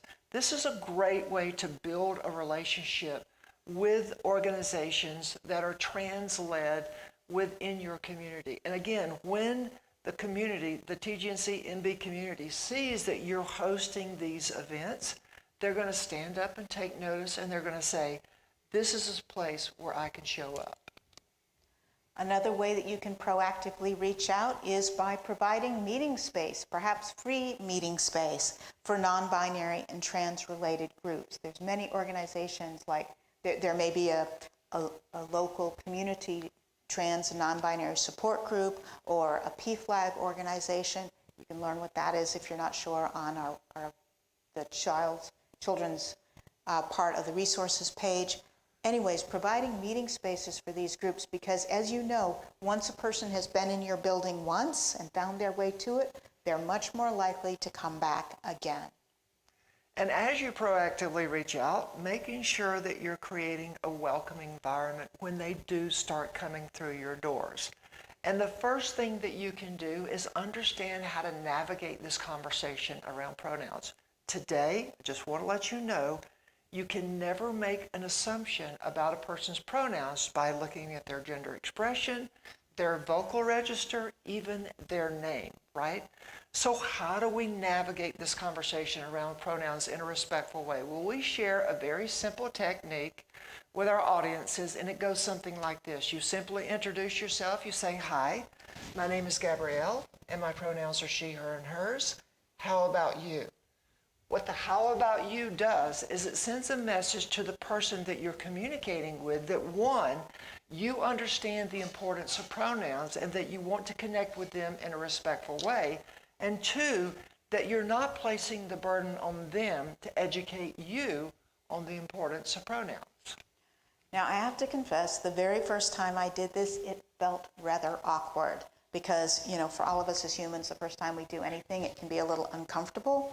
So to help you get over that discomfort, in case you've not done this before, we'd like you to turn to someone who is close by and introduce yourself this way. Remember, you're going to give your name, your pronouns, and then say, "How about you?" You could do that quickly, please.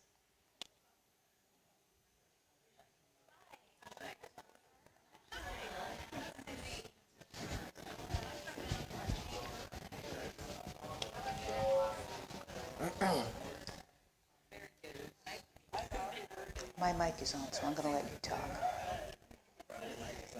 So I'll let you talk.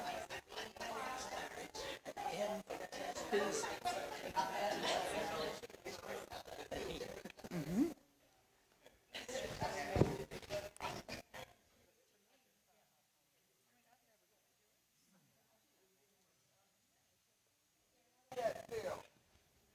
Feel good? Great. Good to hear that. Okay. It felt different. That's okay too. Yeah. Well, we also want you to know that once you ask someone their pronouns, along with hearing the usual she and he, the person might also say, "My pronouns are they, them, and theirs." As we heard a little bit earlier, that somebody's non-binary 9-year-old uses they, them, and theirs pronouns. In fact, this is becoming increasingly common among non-binary people, so much so that the rules of grammar actually have changed in response to this common usage of they, them, and theirs. So it is now considered grammatically correct to use they, them, and theirs as singular personal pronouns. So here's the thing. How comfortable are you using they, them, and their pronouns? Probably not, because, I can tell you that Linda and I have had to work on this, right? So if you're uncomfortable using they, them, and theirs, partner up with a close friend or colleague and say, "Hey, I want to practice with you to use they, them, and theirs," and create a scenario where you're talking about an individual and swap their pronouns. If they use he or she, swap and use they, them, and theirs. Practice. It's about rewiring our brain to use they, them, and theirs. And we're not going to do that right now for the sake of time, but it is a good way to help you get more comfortable using they, them, and their pronouns. Now, another thing that the person might say when you ask them their pronouns is, "Please don't use any pronouns for me. You can just use my name." And that can be even more challenging and harder to get used to, but that's what feels right to some people. Also, we want you to be aware that there is a new gender-neutral title emerging. Along with Mr., Ms., Mrs., you may start seeing MX, the last word there on the screen, pronounced 3 different ways, either MX, mix, or mux. We often get asked the question, Gabrielle and Linda, what if we make a mistake with pronouns? Well, the question is not if, it's when. Because the reality is, we're going to all make mistakes, right? I mean, my goodness, Linda and I occasionally make mistakes. And if you make a mistake, you simply apologize. You don't make a big deal about it, and you keep moving forward. As trans people, we understand when someone innocently mispronouns or misgenders us in the spirit of learning to do better, as opposed to when someone does it deliberately and consistently and persistently. Now, if that happens, then we have to have a whole nother conversation, okay? But we understand when someone is in the process of learning new pronouns. And there are many different places where you can use your pronouns, and we strongly recommend that you use them in all these places, because this using your pronouns is a great way, again, to let gender diverse people know that, hey, you're wanting to connect with them, you're wanting to be inclusive of them. So put them in your personal and your professional email signatures as noted there. Include them on your name tags in your congregations, in your introductions, as we've just shared, and definitely on your website. Most of you have a page where it shows your staff. Make sure, along with the name, that that person's pronouns are beside it, because as you know, many people find a congregation through their website. And so if a gender diverse person or someone who has a gender diverse family member is on your website, they see pronouns beside your staff's name, they're going to say, oh, okay, these people get it. It's important to also understand, as cisgender allies of the TGNC-MB community, we need you advocating for us on pronouns. We have a colleague who is a cisgender ally, and he attended one of our trainings a couple years ago, and he started adding his pronouns to his email signature. And it created an educational moment with everyone that he was communicating with, okay? So this is a great way to advocate for our existence and our visibility. And as Gabrielle said, a great way to create and continue the education in your congregation. So another thing that we can do to create welcoming environments is know the words to use and not to use. And the first thing is understanding that questions about anatomy or surgeries are totally off limits, okay? I mean, my goodness, you're not walking up to any of your other congregants saying, what kind of surgeries have you had, right? So you're not going to walk up to a trans person and say, what kind of surgeries have you had, or what is your anatomy? And you may be thinking, Gabrielle, duh, we're not going to do that. You'll be shocked. Ask her. Yeah. How many times people have asked me and trans friends of mine, what is your anatomy? Okay, remember, being trans is not about this, not about anatomy or surgeries. It's about and only about one's gender identity. And our friend has already spoken very eloquently to the importance of broadening our understanding of language and making sure that we're using more gender neutral language. Back in the 80s, when I was in seminary, I was in the part of the front for the move to gender inclusive language. That's when we started saying mother, father, God, and we didn't have, it wasn't the chairman of the board anymore, it was the chairperson and all that. Well, now it's time to take another step and to recognize that gender is not just binary, it's not just men and women, it's also non-binary people. And so if you say something like, brothers and sisters in Christ, we're so glad you're here this morning, who did you just leave out? All the non-binary people, or those people who have non-binary family members, aren't going to feel quite so seen and heard. So this is going to take a lot of thinking and a lot of action on our part. But phrases like, it's so, members of the beloved community, it's so good to see you all, or something like that, something that's more gender neutral. Start thinking in those terms. Also, be very careful about, you don't ever want to dead name someone. Dead naming is using a person's pre-transition name. So even if you were talking about something somebody did or an award they won or something they achieved pre-transition, again, always use their current name and current pronouns to avoid dead naming them. Other terms to avoid are lifestyle, choice, and preference. As a transgender woman, I did not choose to live the lifestyle of a transgender woman or do I prefer to live the lifestyle of a transgender woman or a transgender lifestyle any more so than a cisgender individual chooses to live a cisgender lifestyle. As we heard in that video, this is who we are. We are transgender people. You may occasionally come across the older, more outdated term transgenderism, but it's important to know we are not a philosophy, nor are we a movement. We are transgender people. We are the transgender community. And then this last bullet, just as recent as a year ago, it was actually respectful to ask someone what your preferred pronouns are. But as the community has had time to sit with this, remember what I said about the word preference. Preference or preferred implies that pronouns are a choice. Well, guess what? My pronouns are my pronouns. They are not a choice any more so than your pronouns are your pronouns. So what you would say is, what are your pronouns, or what pronouns do you use? And then we've included here another list of either outdated or just downright disrespectful terms to avoid and words that can be used in their place. And the one I want to highlight is that second one, You wouldn't say that someone was born a man or born a woman. The more respectful way to say that is that they were assigned female at birth or that they were assigned male at birth. So now that we've shared with you a few things that you can do to create affirming environments, we want to give you an opportunity to practice what you've learned, hopefully. So what we've done here on the screen is we have written 6 sentences in not the most respectful way.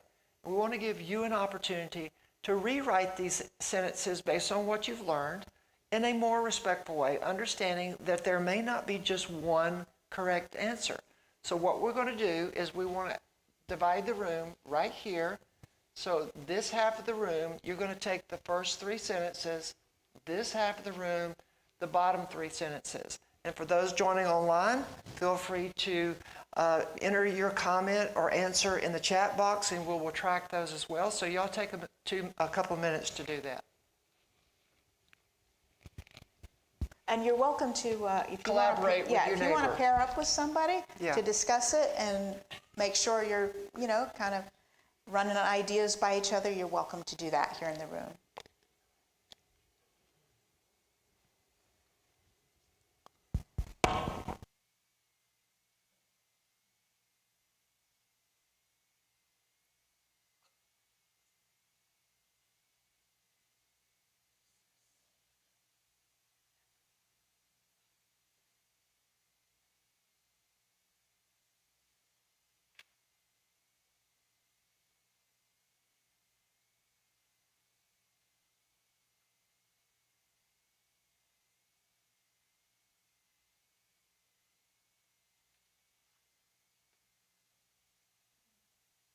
Who would like to take the first sentence?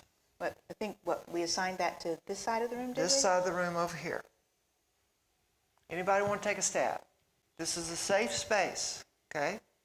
It's learning a new language. This is the space to make mistakes, okay? Yeah. All right. So how might you say that?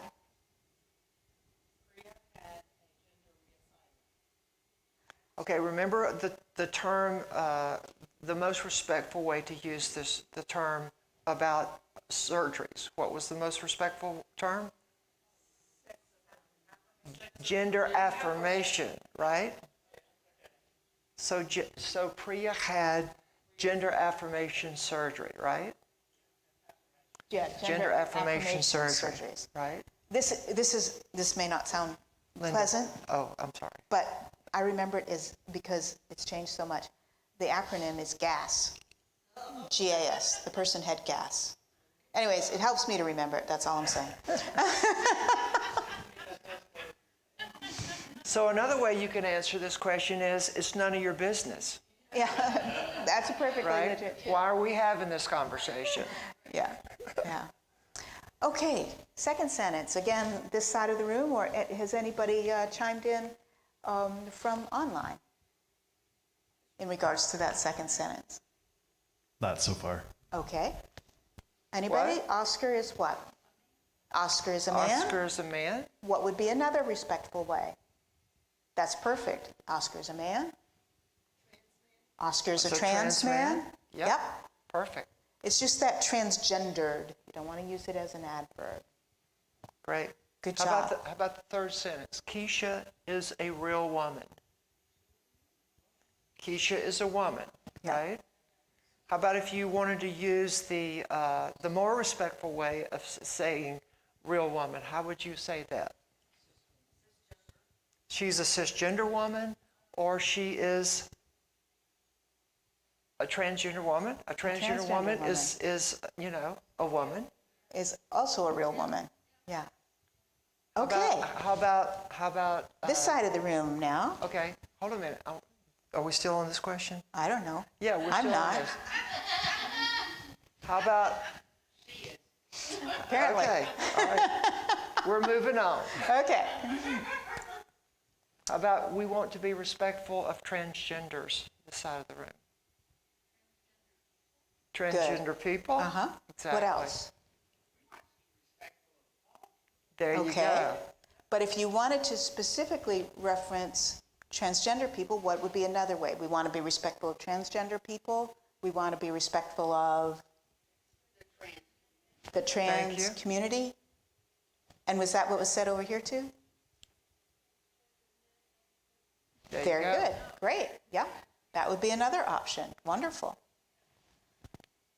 What about Daniel was born a woman? Go ahead.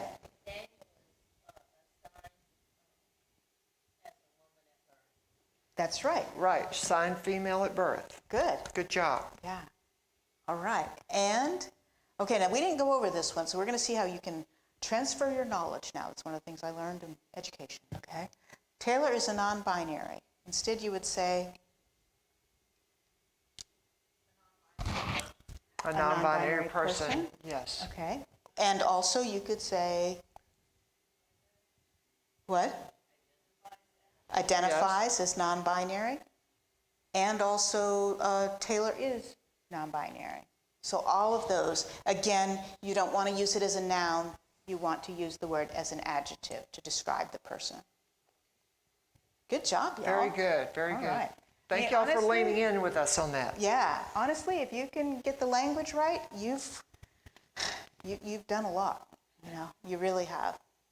All right, another aspect of offering a welcoming environment is to make sure you're including trans, non-binary, gender non-conforming people in your sermon and teaching illustrations, all right? So that people hear about themselves, see about themselves, know that they're recognized. And if you're thinking, well, you know, I don't know a lot of stories about trans or non-binary people. One news source that I have found helpful, because you only get something from them once a week, is the news source Them. And it has a lot of stories about trans and non-binary individuals and things happening in the community. So that could be a news source you might want to sign up for. And as Linda's business partner, I also want to give a shout out to her book, because she has a couple of sermons in her book that you could use to highlight teaching illustrations where TGNC-MB folks can feel a part of that. We also want to let you know that each month we do put out a newsletter which includes a link to the blog we've written for that month, which will have information about trans and non-binary people. And you can sign up for our newsletter at the table where we'll be signing books after, and also on the table to your left as you go out, you'll see that there's sign-up sheets there. And our cards are beside of it also. So another thing that you can do to offer welcoming environments is making sure that you're providing opportunities for positions in leadership and service. As you heard in my personal story, me being afforded the opportunity to bring my gifts of ministry to that spiritual community was very important for me, because not only was I showing up authentically, but I was able to serve and lead as my authentic self. And think about what this does. If you have a gender diverse individual in leadership or in service, when you have a gender diverse visitor walk through your door and they see someone like themselves in that position, they're going to immediately know this is a place for me to belong, to come in and belong and to get involved with. Okay, so this is a great way to do this. I was going to say something there, but I can't remember. We'll keep moving. Another thing you can do to create a welcoming space is to make sure that you're providing at least some all-gender or gender-neutral restroom options. We strongly recommend that if you have any single-use restrooms in your building, that you make them gender-neutral or all-gender. We'll show you a sign you can put beside of them in a moment. But this is helpful not only for non-binary people like Jay, whom you heard in the video, said, you know, if there's not a gender-neutral restroom option, I really have to think hard about, okay, where am I going to be safest? Where am I going to feel most comfortable that day based on their gender expression that day? But it's also helpful for other people in your congregation too, for anyone who might have a caregiver who is of a different gender. So what you're going to want to educate your greeters and ushers to do is when a gender diverse individual walks in and they ask, where is your restroom? You're going to want to educate them to, this is over in this direction are our restrooms. It's important not to single out, you need to be using this restroom. And a great way that you can navigate this is making sure that you have temporary signage at your sex-segregated restroom locations indicating where your gender-inclusive or all-gender restroom is available. And this is especially important if you have a single-use restroom. This is an easy fix. You make that single stall restroom your gender-inclusive or your all-gender restroom.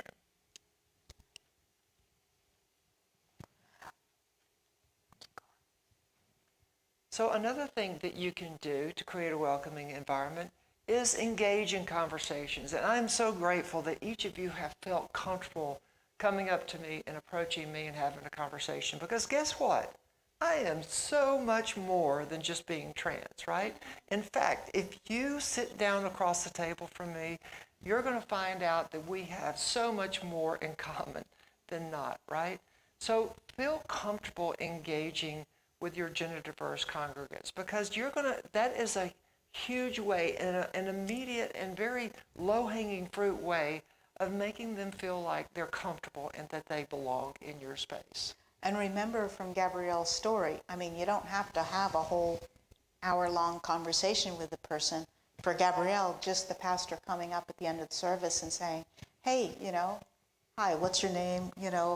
Glad you were here. Please come back. That made such a difference for her and was so affirming. So we wanted to stop here and see if there are any questions about creating welcoming environments for gender diverse folks. And if we haven't covered anything, we would love to hear some feedback from you all, because you have gender diverse folks already showing up in your congregations. What are some of the things that you've done in order to help the group here? Chris, we've got a comment online. Cassidy from Unity Minneapolis asks, curious if Unity or any of our regional directors have a robust inclusive policy around the youth overnights that we could use as a model, in reference to your earlier comments. About the overnight. I have no idea. Do any of you Unity folks in the congregation know if that has... There is protocol for regional activities. So where would a person reach out to they? Watana Finnegan, okay, and they're in the regional office, okay. Okay, the youth and family ministry consultant for the region. Great. Yeah. Thank you very much. That's a great question. Yeah. Great question. Thank you for that question online. Yes. Any other questions online or in the room? Yeah. Yeah, come to the mic. That would be great.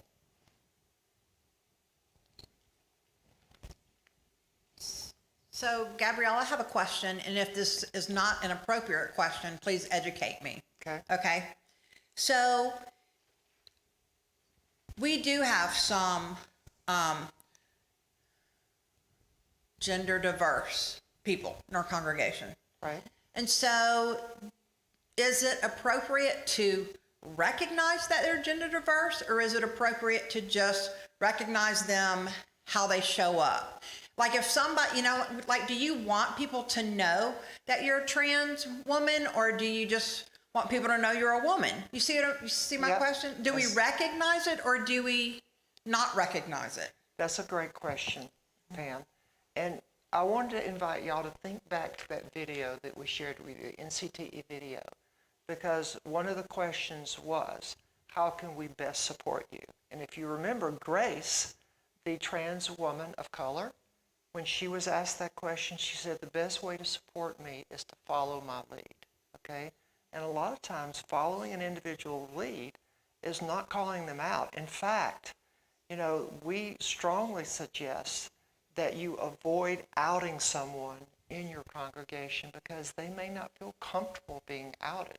If someone chooses to share with you about and confide in you about their gender identity, that is information for them to share and for you to hold in confidence. Now, if an individual transitions in your congregation, that's a different story, right? But if someone comes in gender diverse and they've already transitioned and, they just want to be received for who they know themselves to be, right? If they want to put that information out there to the community, again, that's for them to share and for the community to hold in confidence. Does that make sense? Great question, Pam. Thank you for that. You want to add anything to that? Nope. Okay. Anybody else? Any other questions? Any other things that you'd like to share with the group that you are doing in your community that could be helpful for those here in the room? Yes. Yeah, come on up to the mic. Okay, as we're promoting our openness to all Right. genders or whatever, Right. I'm concerned about conveying the message that we are only open to trans gender people or whatever. And it's like, especially when we're doing online services. Right. And there's people who are just curious about who we are. And I don't want, I think there might be a tendency for some people to see us, oh, they're just a gay community or Right. whatever. Right. So how can you speak to that? Okay, so this is what I would do. In your communications, you want to make sure that you are, we do a lot of work in the corporate space, right? And a lot of corporations are putting together their diversity statement, all right?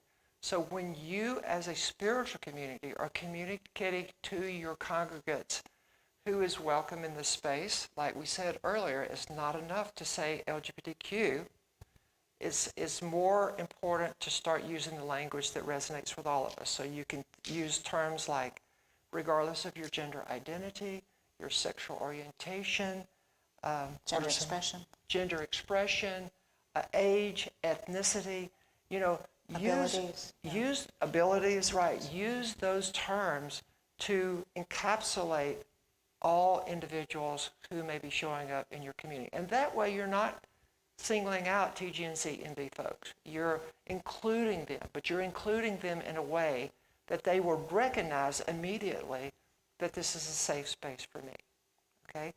Now, do you do this without education? Absolutely not, because if people don't know what they don't know, then you're going to have to help them understand those terms, like we've shared with you today, right? That's why conversations, creating safe spaces for education is very important for your leadership, especially within your community, right? So it's not just a one thing you can do. There's multiple things that you have to do in order to inform your entire community about why we're doing this, right? Great question. I will also tell you another thing that you can do, and that is images are very important for TGNC NB folks. Images, what I mean by that. We got a pride flag in the back of the room, right?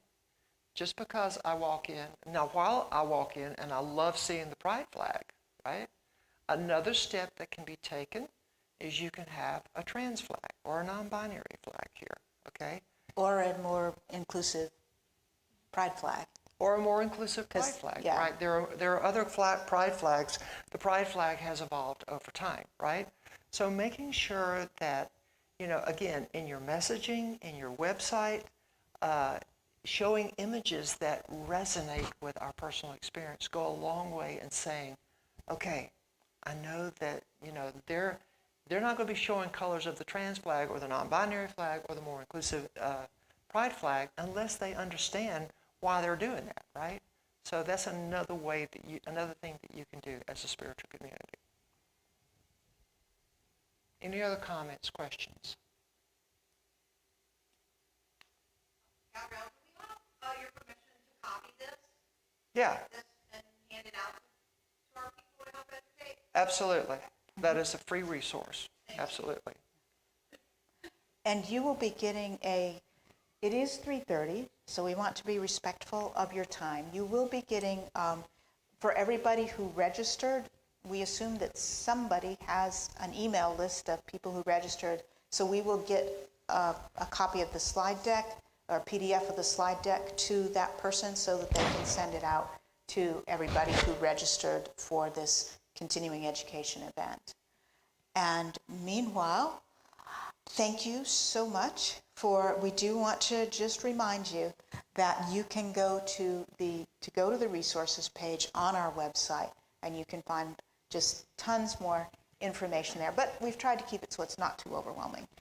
We have one last video to leave with you, okay? This is a short video where I was talking to someone. I was talking to someone in the back of the room.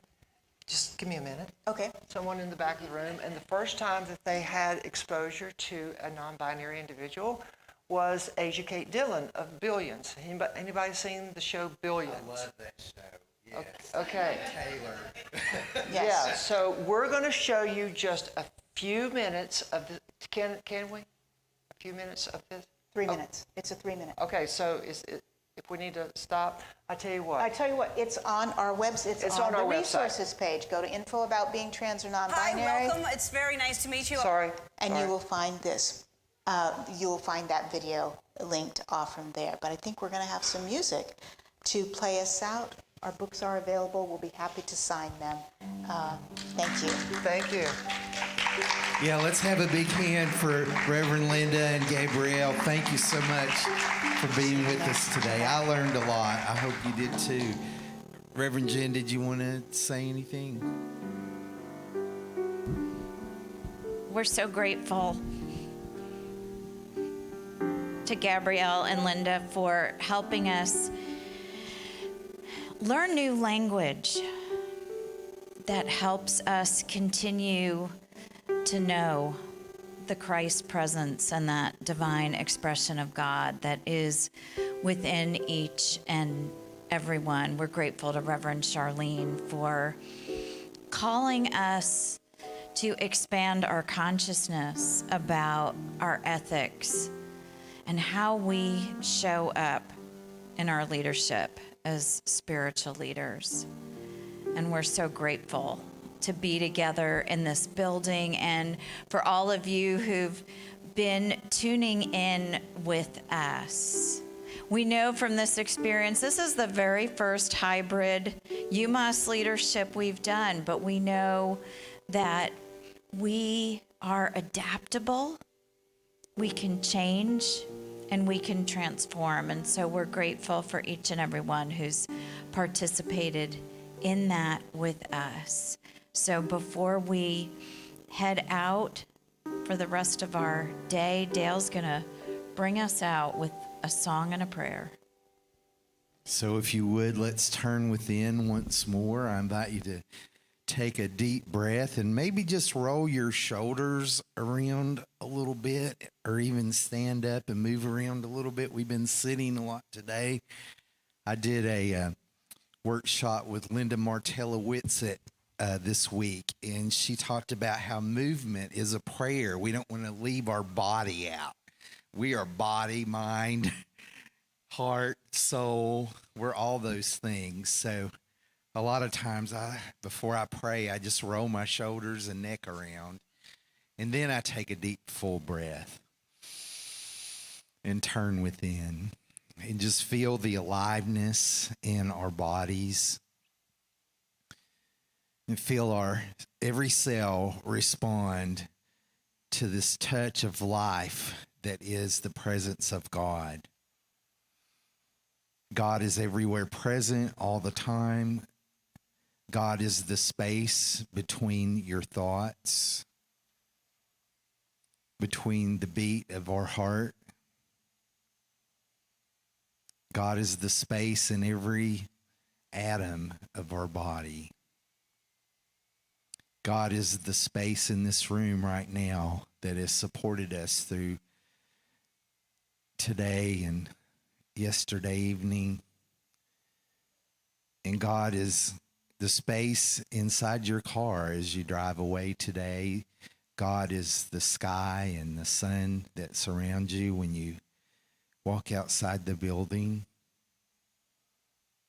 And this God is good in life, in love, in power, in beauty, in truth. It's what we are. And it's always with us all the time. So as we go from here today, we take with us an expanded awareness of this presence. We've been expanded today. Our mind is open. Our hearts are full and wide open. And we are grateful. And so we release our prayer into the law. We speak our word, knowing that it returns to us, multiplied exponentially.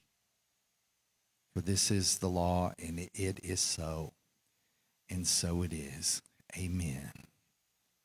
So, as you go out, you might consider leaving a love offering for UMMAS or for Unity of Savannah. There are... if you want to make a check to my church, you can, but I meant Unity Atlanta.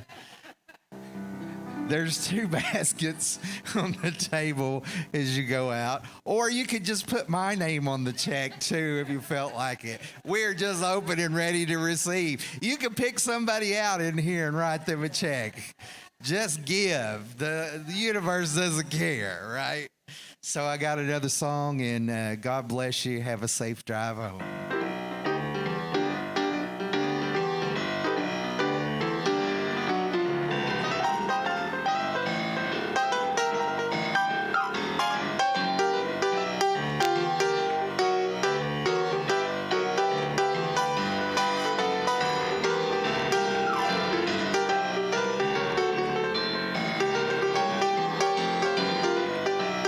This love that I had, the world didn't give it to me. This love that I had, the world didn't give it to me. This love that I had, the world didn't give it to me. The world didn't give it, and the world can't take it away. This love that I have, the world didn't give it to me. This love that I have, the world didn't give it to me. This love that I have, the world didn't give it to me. The world didn't give it, and the world can't take it away.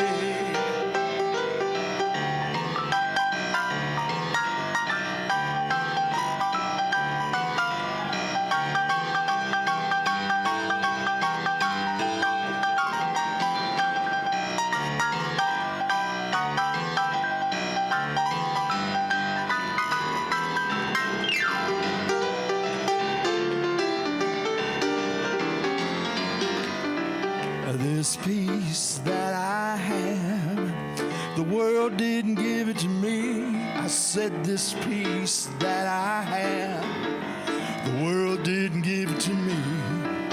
This peace that I have, the world didn't give it to me.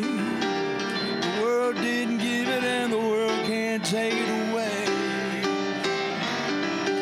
This love that I have, the world didn't give it to me. This love that I have, the world didn't give it to me.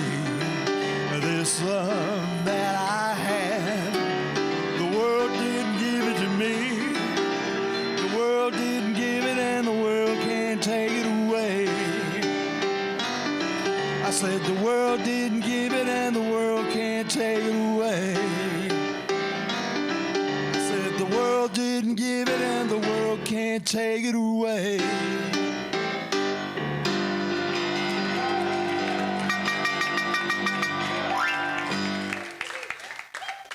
Thank you.